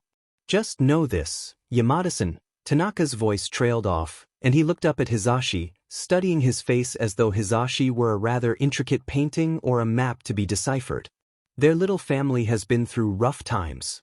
But they're some of the best DMN people I've ever met. So please take care of them. Slowly, Hizashi nodded. Tanaka nodded back more firmly before handing over Hizashi's change. Take care, Yamada-san, Tanaka said before turning to address the ringing bell at the front door, signaling the arrival of another customer. Still confused, Hizashi wandered over to the table where Izuku was regaling his father with a tale of their adventures at the park. Even though the man had been present, he hadn't known the whole backstory of Hizashi's and Izuku's hero-villain game, and Izuku was dead set on making sure his father knew everything. Sitting down across from Aizawa and to Izuku's side, pressed up against the window, Hizashi took a bite of his donut, which was delicious, the nectar of the gods, and listened happily to Izuku's tales. It didn't take long, maybe halfway through his croissant, for Izuku to start lulling. His eyes drooped heavily, and his head bobbed as he tried to stay awake, slowly chewing the bite he'd taken through a wide yawn. Aizawa chuckled, tapping the boy's nose with a finger. Something about the domestic sight made Hizashi's head spin, and said, Go get a box from Tanaka-san, Aizu. Then we can go home, okay? Still chewing his bite, Izuku nodded, stumbling off his chair to go get a to-go box. Suddenly, unbidden, Hizashi blurted out, You're really good with him. Raising an eyebrow back, Aizawa replied frankly, I'd hope so. He is my kid. No, but Hizashi began, for once in his life struggling to find words. Look, a lot of parents aren't. The best. Something turned stony and familiar in Aizawa's face, but Hisashi pressed on. But you? You're so patient with him, even when you're annoyed. A lot of parents out there would scream or spank the kid or something like that. But you're really good with him. You listen to him, and you make sure he understands things. He's a smart kid. He is, Hisashi agreed. And I think part of that is due to great parenting. Aizawa was quiet for a moment, his eyes fixated on Izuku as the child swayed by the register, waiting for Tanaka to reappear from the back. Hisashi had a feeling that Aizawa was purposefully not meeting his eyes, but he didn't hold it against the man. Aizawa seemed to be that way with emotions, rather distant while still being able to handle them. It was a balancing act, one that Hisashi had yet to master himself. Finally, Aizawa replied quietly, "Thank you." Nothing more was said between the men as they waited for Izuku to stumble back over, his half of croissant now boxed up. Aizawa stood, and Izuku immediately raised his arms up to his father. Hisashi saw the exact moment that Aizawa's face melted, and if his head was spinning before, it was absolutely being throttled now.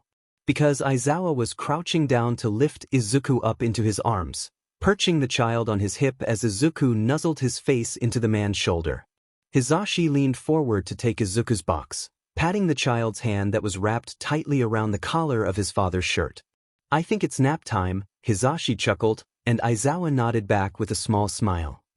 It was only a block back to their apartment. One measly, little, old block. The block that it shouldn't take more than a few minutes' time to walk. Soon enough, Shoyuta would be back at the apartment with Izuku, tucking his son in for a nap. And soon enough, Hisashi Yamada would be walking away, probably to never be seen again. Shoyuta could not ask the guy for his number, though. They'd probably text for a few days, maybe a few weeks, before Yamada realized what a recluse and antisocial person Shoyuta was and drop him completely. Not like it hadn't happened before. What would make Yamada any different? And yet, something deep in his gut screamed at Shoyuta. It told him that Yamada was different, that somehow, someway Yamada would worm his way into Shuta's heart, not that he hadn't already, and fester there for months. Maybe even years, if things went well. So, to raise her head, Yamada drawled, moving to gently tug Izuku's hand from its death grip in Shuta's hair, relieving some of the pressure in Shuta's skull. And then, endearingly, the voice hero allowed the child to wrap his little hand around Yamada's forefinger, resting his palm on Shuta's shoulder. It sent shivers down Shuta's spine that he absolutely loathed to think Yamada may have felt. Where did that name come from? Shoyuta hesitated, but only for a moment. "It's kind of dumb. Try me." With a sigh, Shoyuta looked up at the sky, which was just starting to turn orange with the promise of a beautiful sunset, and chewed over his words carefully. Yamada stayed quiet, ever so patient, as he thought. "When I was a kid, I was active in a lot of hero forums." Yamada nodded in understanding. "I don't have an offensive quirk, and it's seen as villainous to most people." Yamada let loose an angry teach, but didn't interrupt to say more. "So I took to hero forums to look for ideas, looking for support from others that I didn't get elsewhere." A small smile overtook Shuta's face as he remembered what happened next. "And then my mother's adopted me. I was 10. Yamada's hand tightened briefly over Shuta's shoulder, more of a twitch than anything, although it told Shoyuta that the man related more than he let on. Shoyuta continued. "They gave me all the support in the world, but my mothers are both terrible with names." A smaller, fonder smile. "So I took back to the forums. There was this other kid on there, Loud Canary 5000, and he suggested the name Eraserhead." Yamada let out a small gasp, and his hand tightened further on Shuta's shoulder, tugging the dark-haired man around to face him. Yamada's eyes were wide in recognition, as if a memory had been slapped to the forefront of his mind suddenly. Wait, he started, looking all for that he needed to catch his breath even though they had barely been meandering. "Your cat lover 39? Shuta's eyes widened for a fraction of a second before his face settled into a small, smug smile. "Sounds about right. Nice to finally meet you, Loud Canary." "Oh, shut it. Cat lover? Really? Couldn't have picked out something cooler?" "Like what?" Eraserhead? You used it. And you used present Mike. Much better than presentation Michael. Shut up, Yamada whined futilely, his face pinkening quite nicely. Hey, wait a second. Did you go to UA? All at once, Shoyuta felt his face shutting down. He turned away from Yamada, continuing on walking down the block. For all that he appreciated and enjoyed his time at Ketsubutsu, UA was still somewhat of a sore spot for him. I did, Shoyuta acquiesced. For almost a year. I transferred over to Ketsubutsu some time after the sports festival. Why? Yamada inquired, sounding rather plussed. UA is a great school. You would have done amazing dash. For all that it's an amazing school, Shoyuta interrupted, the board can't seem to get past the idea of villainous quirks. Even for kids who placed second in the sports festival. Yamada paused in his walk, and when Shoyuta looked over at him, the man had an indignantly rageful look on his face. That's bullshit, he huffed out, waving a hand in the air. And I say this with no respect, the school board. Be careful, Shoyuta teased, looking away so that Yamada couldn't see his sideways grin. You work for them, after all. Oh, they know we all hate them, Yamada continued on in a more chipper voice. Especially Minoru. Shoyuta couldn't help the small chuckle that left his lips. He'd heard of Minoru before, and he knew the man had a kid about Izuku's age. Poor sap of a child, having Minoru as a father.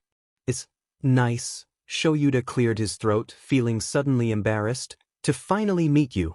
You were supportive, which was different than I was used to.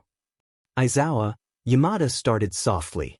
Shoyuta, the other man interrupted. Yamada looked surprised. What? Call me Shoyuta.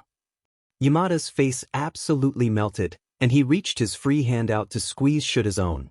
Then you call me Hizashi. Or Zashi. Either works, really. Zashi, Shoyuta said quietly, smiling more to himself than to Yamada. Hizashi, his brain supplied. Has a nice ring to it. Hizashi grinned, his smile splitting his face and looking brighter than sunshine. Thanks. I like Shoyuta. Can I call you Sho? Or how about Shosho, he teased. Something lonely tugged at Shuta's heart as he was reminded of Inko, and he grunted out, Shoyuta is preferable. Okay, Yamada relented. Shoyuta it is dash. Suddenly, a blaring alarm rang through the air, a high-pitched bell that had Hizashi wincing and reaching for his hearing aids. Izuku shot up, whining and looking about frantically. Shoyuta hushed his son, running a hand through the boy's curly hair, as he whipped around to look across the street. The small, unassuming bank that sat right across from their apartment was being robbed. Sheet. Shoyuta huffed out, turning to hand Izuku over to Hizashi. Hang on to Izuku for me, would you? He gets into trouble around hero fights. And where would you be? Hizashi countered even as he took Izuku into his arms. You don't have your support equipment, do you? What will you dash? You don't have your equipment either, Shoyuta fought back. And my quirk is a little less destructive without mine. A wince. No offense. None taken. Just be careful, alright Shoyuta? Shoyuta rolled his eyes, unsheathing a knife behind his back that Hizashi hadn't known was there. But take care of Zuku, okay? Shoyuta crouched a bit to look into Izuku's eyes, kissing the boy's forehead briefly. Stay with Yamada-san, Izuku? Hey daddy. Go get the bad guys. Izuku cheered, punching the air happily. With nothing more but a sideways grin, Shoyuta took off towards the bank, darting down an alleyway towards the back and out of Hizashi's line of sight. Hizashi wasn't panicking. He wasn't. Sure, Aizawa, Shoyuta had left Hizashi with his kid, entrusting the most precious of things to Hizashi while he went off to fight, but Hizashi could be responsible for a minute. Because it would only take a minute for Shoyuta to deal with some small-time crooks, right? Hizashi quickly took cover in a nearby alleyway, behind a dumpster. Izuku whined about not being able to see, but Hizashi had a slight view of the bank over the top of said dumpster, so he narrated what he could see. Which wasn't much, honestly. He heard shouting and screaming and gunfire coming from inside the bank, but he couldn't see much of anything. And then, the hostages were being released. Hizashi let loose a sigh of relief, because Shoyuda must have been able to take care of all the villains if the hostages were escaping, right? All at once, there was a rush of heat and light and wind that had Hizashi staggering backwards, shielding Izuku with his body behind the dumpster. His heart racing, brain thudding against his skull, Hizashi's head popped back up to get sight of the bank through clouds of smoke. He wasn't panicking, he wasn't. Shoyuda would obviously be fine because he was an amazing hero and, as the smoke cleared, Hizashi felt bile rise up in the back of his throat. Because only half of the bank kept standing after the FING bomb that had ripped through it. No! It took a few moments for Hizashi to register the screaming. His hearing aids were ringing in his ears after being so close to the explosion, staticky and screeching at him.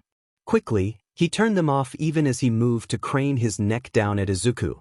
Izuku, even though Hizashi could no longer hear him, was screaming his little head off. Tears were running down the child's splotchy cheeks like waterfalls, his mouth open and throat tensing as he wailed. It struck something deep in Hizashi's chest, seeing Izuku screaming like that. Hizashi tried to shush the child, trying to comfort him, but Izuku kept screaming. And then, Hizashi could see the child's lips moving as he sobbed out, "Daddy!" F-. Hizashi cursed, pressing Izuku's face to his shoulder. Because what the F was he supposed to do in this situation? He couldn't call the police at present, and Izuku was in no condition to do so, either, even with an adult's instructions. And yet, he couldn't go charging into the half-standing bank when he was currently in charge of Izuku. Why had Shoyuda put him in charge of Izuku? Sure, he'd been the only adult around at the moment, but Shoyuda could have just run Izuku back into the bakery. It was hardly a block behind them. But then again, he'd needed all the time he could have in order to get those hostages out. Hizashi? Really? Sure, he was good with kids. He had a plethora of nieces and nephews, not to forget Tensei's little brother, but Hizashi wasn't even Shuda's friend. Not yet. And somehow, Shoyuda still found it in him to trust Hizashi. But now, a hand suddenly grabbed Hizashi's shoulder, and he swung around with a fist raised. Izuku pressed into his side as he got ready to swing. There stood Tanaka, hands up in a surrendering pose. He said something, but Hizashi's brain was spinning too badly to be able to read his lips. Tanaka frowned, and Hizashi vaguely gestured to his hearing aids. Eyes lighting up in recognition, Tanaka signed. "Do you sign?"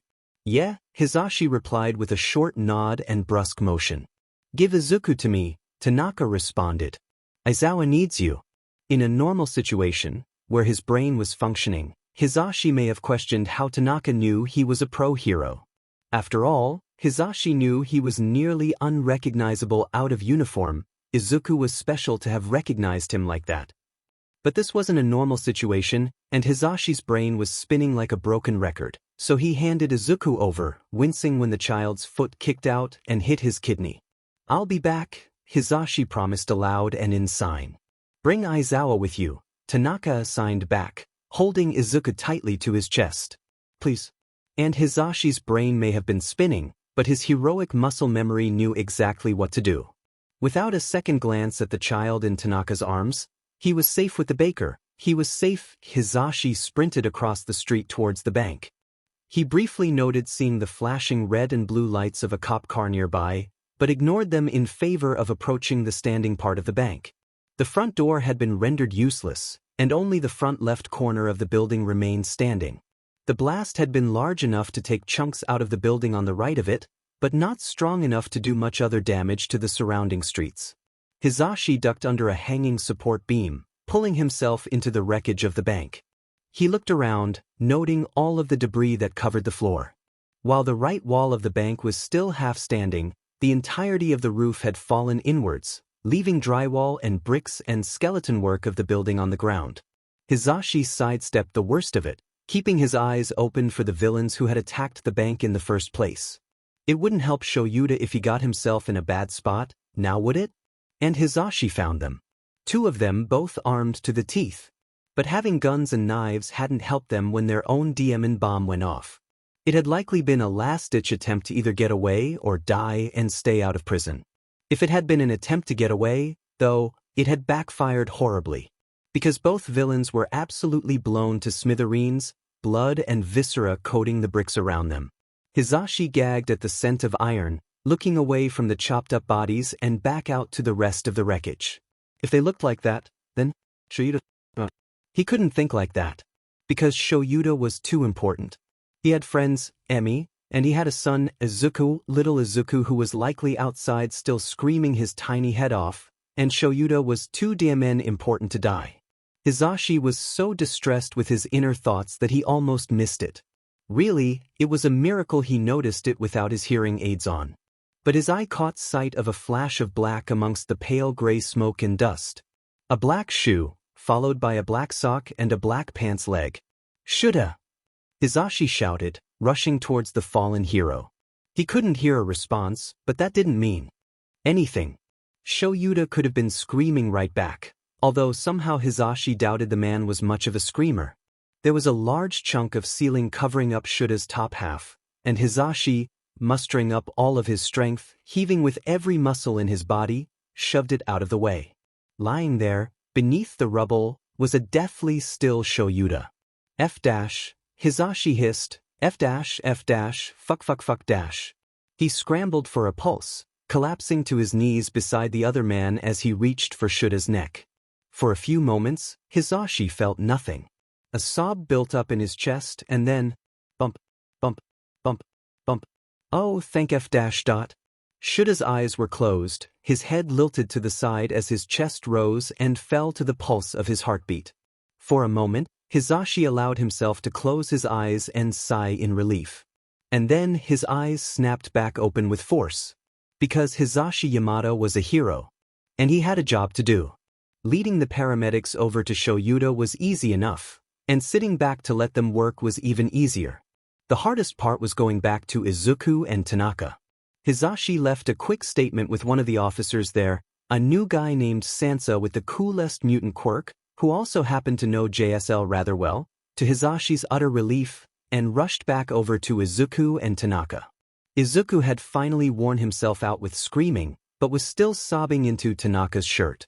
Watery eyes and snot bubbles greeted Hizashi when he went to rub Izuku's back, and the child jumped from Tanaka's arms to his with absolutely no prompting. Hizashi wasn't upset about it. Far from it.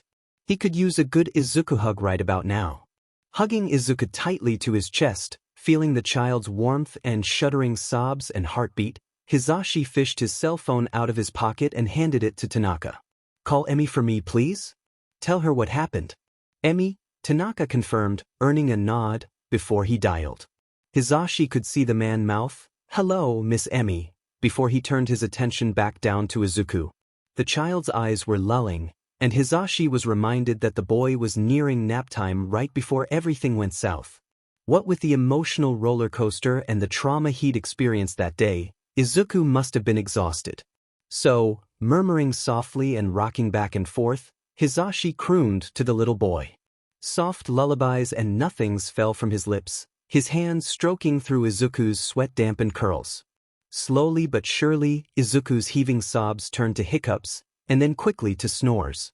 Tanaka had wandered off a few feet to speak on the phone, but wandered back quickly and signed to Hizashi. "She said she's on her way. She'll be here in a few minutes." Looking over Hizashi's shoulder, Tanaka's eyes went wide. "Is he okay? They've got him on a stretcher, but..." "I don't know," Hizashi interrupted. "All I know is that he's alive." A sad smile filtered onto Tanaka's face, and he replied, "That's all that matters right now." Somehow, Hizashi wasn't so sure about that. It hardly took Emi 10 minutes to get to their location. Hizashi didn't know how she did it, especially since she was at her agency nearly 20 minutes away, but he didn't question it. Let Emi keep her secrets. It gave him a bit of time to mess with his hearing aids while Izuku slept in his arms, though, and he got them barely working enough to hear the woman's approach. "Zuzu," the woman chirped when she saw the little boy bundled up in Hizashi's arms. Tanaka had retreated to his upstairs apartment at the bakery and had come back down with a ratty tan blanket, offering it up to Hizashi to wrap Izuku in. Then, with a wise smile, Tanaka had bid them adieu to deal with his panicking customers. "Zuzu," Emi repeated, her voice still happy and upbeat even as Hizashi noticed the worry lines around her eyes. She was grinning, keeping up the facade for Izuku, but Hizashi could see it. She was worried. He was too, of course, but Emi was close with Shoyuta. Possibly the closest he had. This had to have been taking a toll on her. Even so, she smiled at her little nephew and tickled his tummy, drawing a wet and tired giggle out of the sleepy boy. Hey, sweetie pie, Emi greeted for a third time. Why don't we get you upstairs and into a bath, yeah? And then we can get you a change of clothes and a nap. Beeb dash, Izuku started, tears welling in his eyes. But Daddy dash. Your daddy is in good hands, Zuzu, Emi crooned to the boy, brushing his bangs back and out of his face. The doctors and nurses know what they're doing, okay, buddy? They'll take care of him. Sniffling, Izuku conceded to his aunt's point and relinquished his hold on Hizashi to be transferred over to her arms. Emi crooned a bit more to Izuku, gently holding onto the back of his head as he burrowed his face into her neck. Turning to Hizashi, Emi grinned, softer, weaker than before, and said, "You probably want a bath and a nap too. Still got my number, Yamada?" Mutely, Hizashi nodded. "Good. I'll keep you updated on Shoyuta, okay? For now, I think Izuku needs some family time." Family time. Of course. Hizashi had almost forgotten throughout the course of the day. He wasn't family. Of course he wasn't. Having a single night of fun with Shoyuta didn't entitle him to sheet, and just because Shoyuta had been inclusive and kind for most of the day didn't mean sheet either. Hizashi was just a stranger to them. Just a colleague to Emi. Nothing to Shoyuta. Nothing to Izuku. Numbly, Hizashi nodded again. "Be good, Izuku," he croaked, turning on his heel and walking down the street, away from Shuta's apartment. Sometime later, he hailed a cab. It was an astronomical fee to get him back to Mizudafu, but he paid it without blinking. Hands shoved into his pockets, eyes downcast towards the ground, Hizashi made his way to his apartment, going up the elevator and unlocking the door. His apartment was quiet. Silent. Deathly silent. Not even Noodles was meowing, fast asleep perched atop his scratching post. He was alone. Hands and knees shaking, stomach churning, brain throbbing against his skull, Hizashi pulled out his cell phone and hit speed dial. Hey, he stuttered once they picked up. I can't be alone right now. I'm on my way. Namuri got to his apartment in mere minutes, letting herself in with her key. Which was good, because Hizashi was currently wrapped up under no less than 3 blankets and a weighted comforter, snuggled into the fetal position upwards on his couch. There was a TV show playing in the background, some pre-quirk cartoon, and both the ceiling fan and humidifier were on the highest settings. There was enough background noise that Hizashi, with or without his hearing aids in, would be successfully distracted.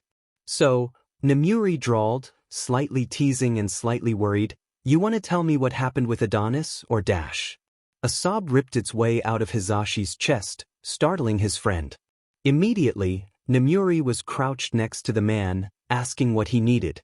Water? Something stronger? A hug dash. Hug would be nice, Hizashi murmured, blinking back the tears that were swallowing up his vision. It wasn't even fair of him to be so upset.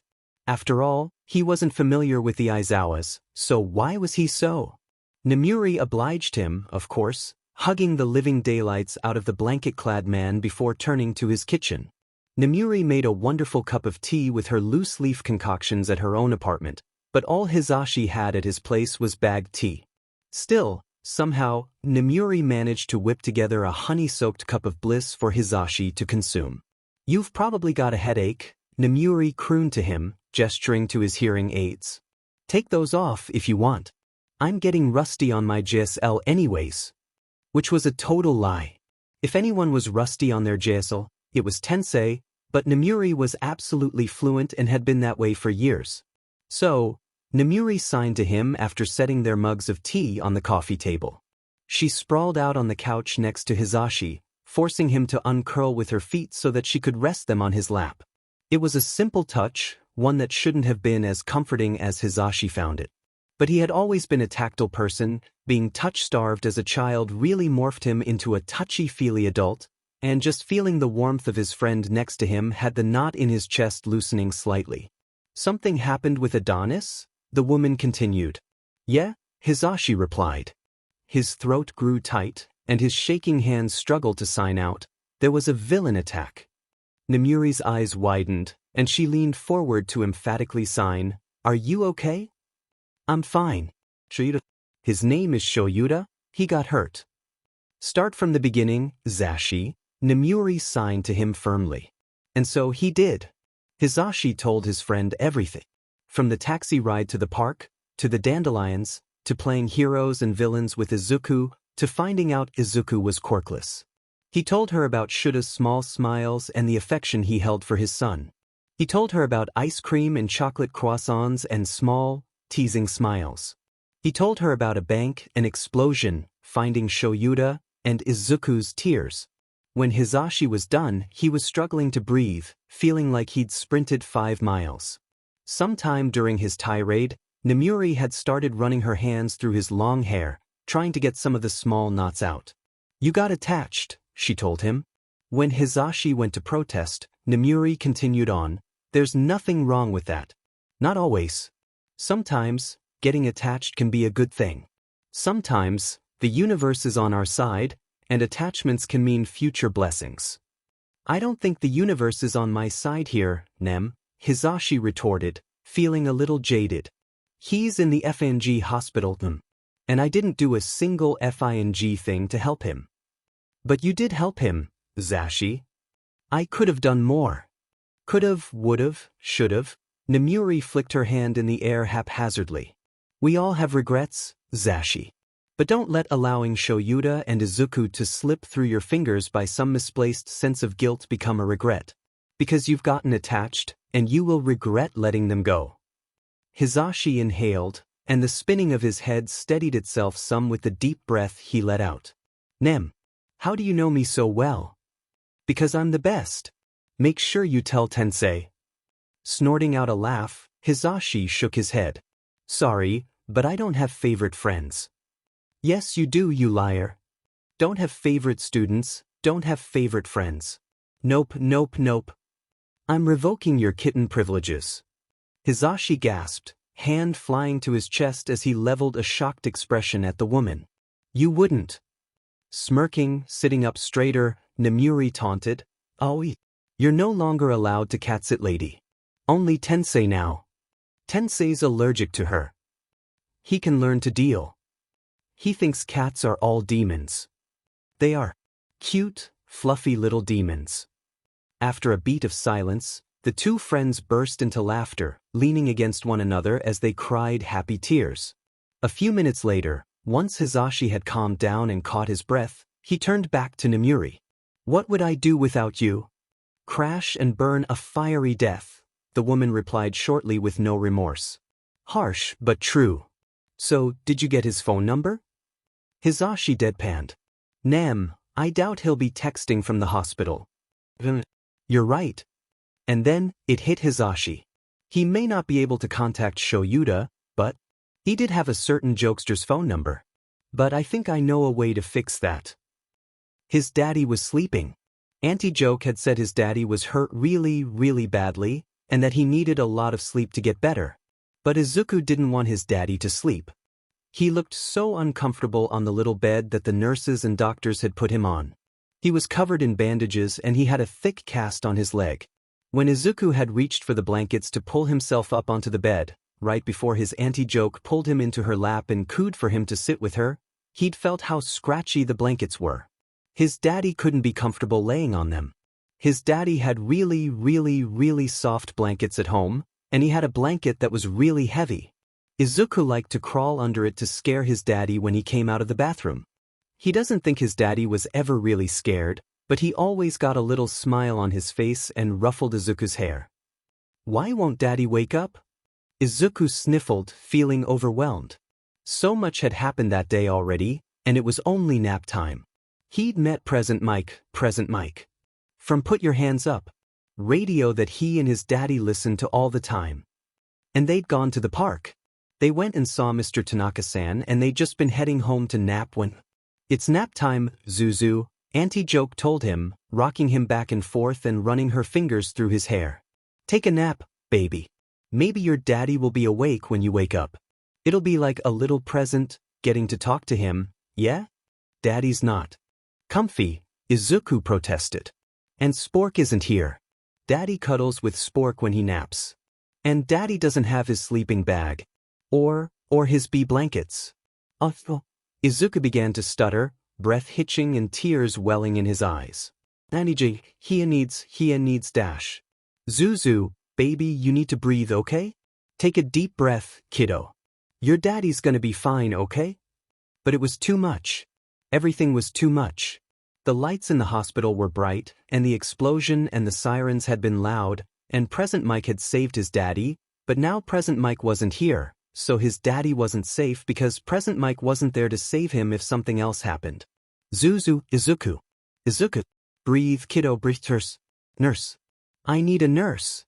Auntie Joke had set him down on the bed next to his daddy, and she had stuck her head into the hallway to scream. Izuku, his chest still hitching painfully, black spots appearing in his eyes, turned sideways to curl into his daddy's hand. He grabbed his hand with both of Izuku's own, hugging it to his chest tightly. The spots in his eyes got bigger and bigger, and then there were hands on his shoulders, tugging him away from his daddy. And then Izuku fell asleep. As he made his way to the hospital, Hizashi's brain was racked with worries. What if Shoyuta didn't want to see him? What if he was mad at Hizashi? What if Izuku was mad at Hizashi? He should have done more. Why hadn't he done more? It was a long cab ride to the hospital from Yuzurifu, but when Hizashi finally arrived, he felt a wave of calm wash over him. Because even if Shoyuta didn't want to see him, if Izuku didn't want to see him, he'd still have closure. He could either kindle something new or put this whole situation behind him. He really hoped it didn't end up the latter, though. Walking into the hospital, Hizashi walked by the gift shop and then did a double take. Should he bring flowers? Shoyuta didn't seem like the flower type, but Hizashi couldn't just show up empty-handed. That would be worse than not showing up in the first place. And so, dragging out his wallet, Hizashi entered the gift shop. A few fretful minutes later, and after some assistance from the kind teenager running the shop, Hizashi exited with his purchases. Making his way to the front desk, he signed in before beginning to head towards the room Emi had given him the number 4. When he got to the room, Hizashi had to steel himself for a moment. Standing there, gift bags in hand, he took a deep breath to steady himself. And then, Hizashi knocked. After a beat of silence, in which there was no answer, no call through the door and no footsteps approaching it, Hizashi knocked again, a little louder. Still, there was no answer. Hizashi frowned, wondering if he got the room number correct. A quick glance at his phone told him, yes, he'd gotten the number right. And so, biting his lower lip, Hizashi gently turned the doorknob and poked his head in through the doorway. He saw Shoyuta. Shoyuta, who was lying in bed, attached to several monitors with a multitude of bandages wrapped around his limbs and head. A shuddering breath left Hizashi's lungs, and he slowly, cautiously, approached the bedside chairs. Setting his gift bags off to the side, Hizashi sat down in one of the chairs and turned to face Shoyuta. Even unconscious, the man was beautiful. Long, dark lashes brushed against pale cheeks. His hair, as matted as it was dark and curly, framing his face perfectly.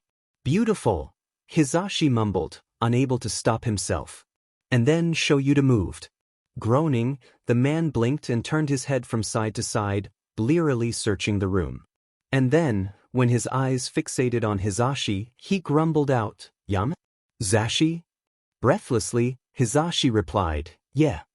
Shoyuta blinked a few more times, trying to get a grasp on everything before he croaked out, Zuku? Where is Izuku?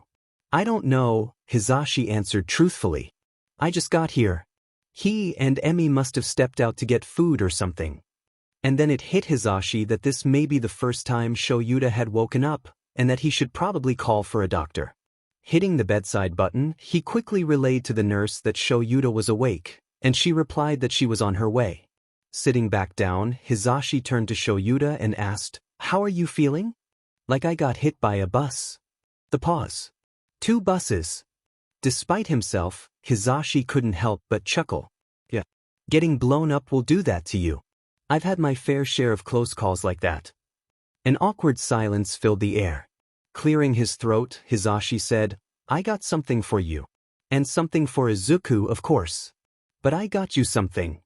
Sheepishly, blushing light pink, he quickly stammered out. It's just a little thing and it's more a Gigi gift than anything, but I didn't know what else to get, but I couldn't show up with nothing so I dash. What is it? Shoyuta asked, interrupting Hisashi's spiel but not sounding judgmental. If anything, he sounded touched. Which was an uncharacteristic thing for the man, as Hisashi had learned over the past 24 hours, but was far from unwelcome. Here, Hisashi said, pulling up the bag. And then from out of it he tugged a large, stuffed gray tabby cat. Shoyuta snorted at the sight of it, then grunted under the weight when Hisashi handed it to him. It's weighted, the voice hero explained, for anxiety and stuff like that. I figured it would be nice to cuddle with, and if you didn't like it, Izuku probably would. You can heat it up in the microwave too. Well, that's a little morbid, was Shuta's chuckled response, even as he perched the cat up on his shoulder. Putting a cat in a microwave. Yeah, I guess it is, huh? Hisashi chuckled right back, brushing a strand of hair out of his face. And then, shocking the blonde, Shoyuta said bluntly, You're beautiful. Hisashi's pale pink blush suddenly turned bright red, and he stammered out, That's the D-Drags talking. Maybe, Shoyuta replied, shrugging non-committally before wincing at the motion. But I don't say things I don't mean. Even when drugged up. Hisashi stammered a little bit, squeaking as he grasped for words. Fortunately, he was saved from his embarrassed misery by a nurse knocking on the door and entering. Hello, Mr. Aizawa, she greeted the man. And hello, Mr. Guest. Yamada, Shoyuta grunted out for Hisashi. Name's Yamada. Mr. Yamada, then, the nurse grinned. Now, Mr. Aizawa, how are you feeling? They ran through a standard examination, the nurse taking down notes.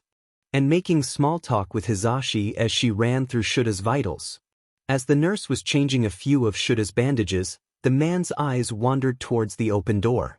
Emi and Izuku should be back by now, he grumbled, sounding a bit hurt. Maybe they got caught up at the cafeteria? Hisashi offered. Oh, the nurse exclaimed, then turned concerned eyes towards Shoyuta. I'm so sorry, Mr. Aizawa, it slipped my mind for a moment. Your son had to be checked into a room, and Miss Emi went to accompany him. Checked in? Shuta's voice was tense, and he quickly pushed himself up on his cot. What do you mean, checked in? Is he okay? Hisashi exclaimed, knuckled turning white as he gripped the edge of the hospital bed. I mean, he seemed fine earlier, but did something happen? The doctor can tell you more, the nurse began hesitantly, but for now, please know that he will be fine. He was slightly dehydrated and had a panic attack that rendered him unconscious for a few moments. He's being taken care of, I promise you that. I need to see him, Shoyuta grunted, swinging his legs over the side of the bed. When he went to stand, though, his knees buckled. The nurse let out an exclamation, rushing to put down the bandages that were busying up her hands, but Hisashi was quick to grab Shuta's arms and support him. Hey, there dash, Hisashi started. You need to calm down, Shoyuta. She said Izuku's fine. Yeah? Just a little dehydrated. You need to stay in bed dash. I need to see my son, Shoyuta growled right back, earning a disapproving pet eyebrow from Hisashi. Yeah, okay, and how are you gonna get there? Walking? Shoyuta, you can't even stand. And then, quickly, before the other man could protest more, Hisashi said, Let me go check on him for you, yeah? I'll FaceTime you so that you can see him, okay? But please, Shoyuta, think about yourself too. You can't help Izuku if you're injuring yourself further. Shoyuta was silent for a moment, seemingly chewing over Hisashi's words. But finally, he acquiesced, sitting back down on the cot, to the nurse's obvious relief, and leaned back against the pillows. Give me your phone. I'll give you my number. Izuku had been placed in the children's ward on the other side of the hospital. As Hisashi made his way over, he tested out the FaceTime with Shoyuta to make sure it was working. Hizashi entertained the man with commentary on the obscure cartoon art that decorated the walls of the children's ward, and Shoyuta rolled his eyes every once in a while in response. When he got to Izuku's room, Hizashi knocked on the door quietly, just in case the boy was asleep. It was Emi who answered the door, looking a little worse for wear but still smiling. "Yamada!" she exclaimed. "Hey, Zuzu, look who came to visit you." "Mr. Yamada." The little boy's weak chirp came from the bed. Hizashi slumped a little in relief at hearing it, knowing that Izuku was conscious and relatively okay coming as a huge relief. "Hi, Mr. Yamada. Did you come to see me and Daddy?" "Sure did, little listener. In fact, I have someone here who wants to say hi." When he turned his phone around to face Izuku, Hizashi got a bit of heaven in his ears hearing the little boy's excited squeal. "Daddy! Daddy!" Izuku cheered, tears welling in his eyes.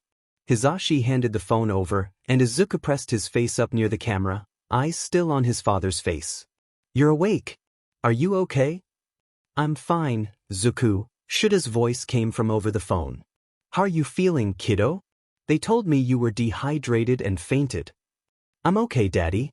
The nurses are really nice. And Auntie Joke has been giving me a lot of apple juice." "Izuku!" Emi protested. "You weren't supposed to tell him I'm spoiling you, kiddo." "Oh, Auntie Joke isn't spoiling me, Daddy." Shuda's deep chuckles filled the room, and Hizashi felt the sound chipping away at his heart. "A little juice is fine for today, Zuku. The sugar will help you feel a little better anyways." And then, to Emi, Shoyuta said, "Emi, what did the doctor say about his status?" While Emi took the phone from Izuku, reiterating everything the doctor had said about Izuku's health, Hizashi turned to the boy with his gift bag. "Hey kiddo. I got you a little something if you want to see it." Izuku's gaze was tugged away from Hizashi's phone, instead turning to the man himself at the mention of a present. "Why yeah," the little boy chirped happily. What is it? Why don't you open it and see?" Hizashi teased as he set the bag on the boy's lap. Izuku reached into the bag, face contorted in confusion, and tugged out a hefty piece of fabric. Unfolding it as best he could with his limited range of motion and small arms, and with a little help from Hizashi, Izuku peered at the soft fabric for a few moments. And then promptly screeched. "Izuku!" Shuda's worried voice called out. Emi looked up from the phone and let out a belting laugh at Izuku's excited state. "He's fine, Sho," she said, turning the phone to where the man could see his son. "Yamada got him a gift." It took a moment for the phone to register the blanket Hizashi and Izuku were holding up, but once it did, everyone in the room heard Shuda's deadpanned, "Great. Thanks, Hizashi." The blanket in Izuku's tight grasp had All Might's face emblazoned upon it, along with his old-school mantra, "Plus Ultra," in the background. The red and yellows were gaudy and tacky, and Izuku couldn't have loved it more. "Thank you, Mr. Yamada. I love it." Izuku squealed, hugging the blanket tightly to himself. Thank you." "Of course, Izuku. I had to get something for my favorite little listener, didn't I?" I'm your favorite?" Izuku gasped dramatically, looking starstruck. And, of course, Hizashi didn't have favorite students or favorite friends. But definitely he had favorite listeners. Because Shoyuta and Izuku listened to his show, Izuku had said as much, and they'd wormed their ways into Hizashi's heart in a way that no one else had before. "Of course you are, little guy," Hizashi all but crooned. "You and your dad are my favorite listeners." "I'm offended," Emi snorted. "Do you even listen to my show?" "No, but I'm still offended." Hizashi rolled his eyes, turning to steal his phone from Emi so that Shoyuta could be closer to his son. "Alright, let's catch your dad up on the newest All Might and Super Friends episode, yeah, Izuku?" "Yeah." Shoyuta was discharged 3 days after Izuku, a full 4 days after the bombing.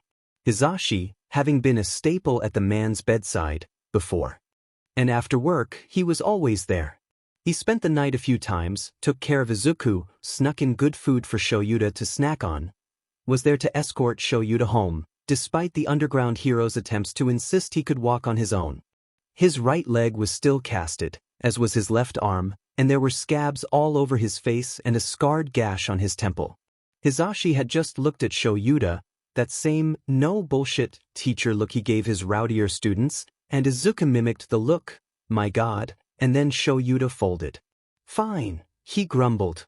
Carry me out like a princess, for God's sake. And so, Hizashi did just that, scooping Shoyuta up out of his wheelchair and bridle carrying him to the car.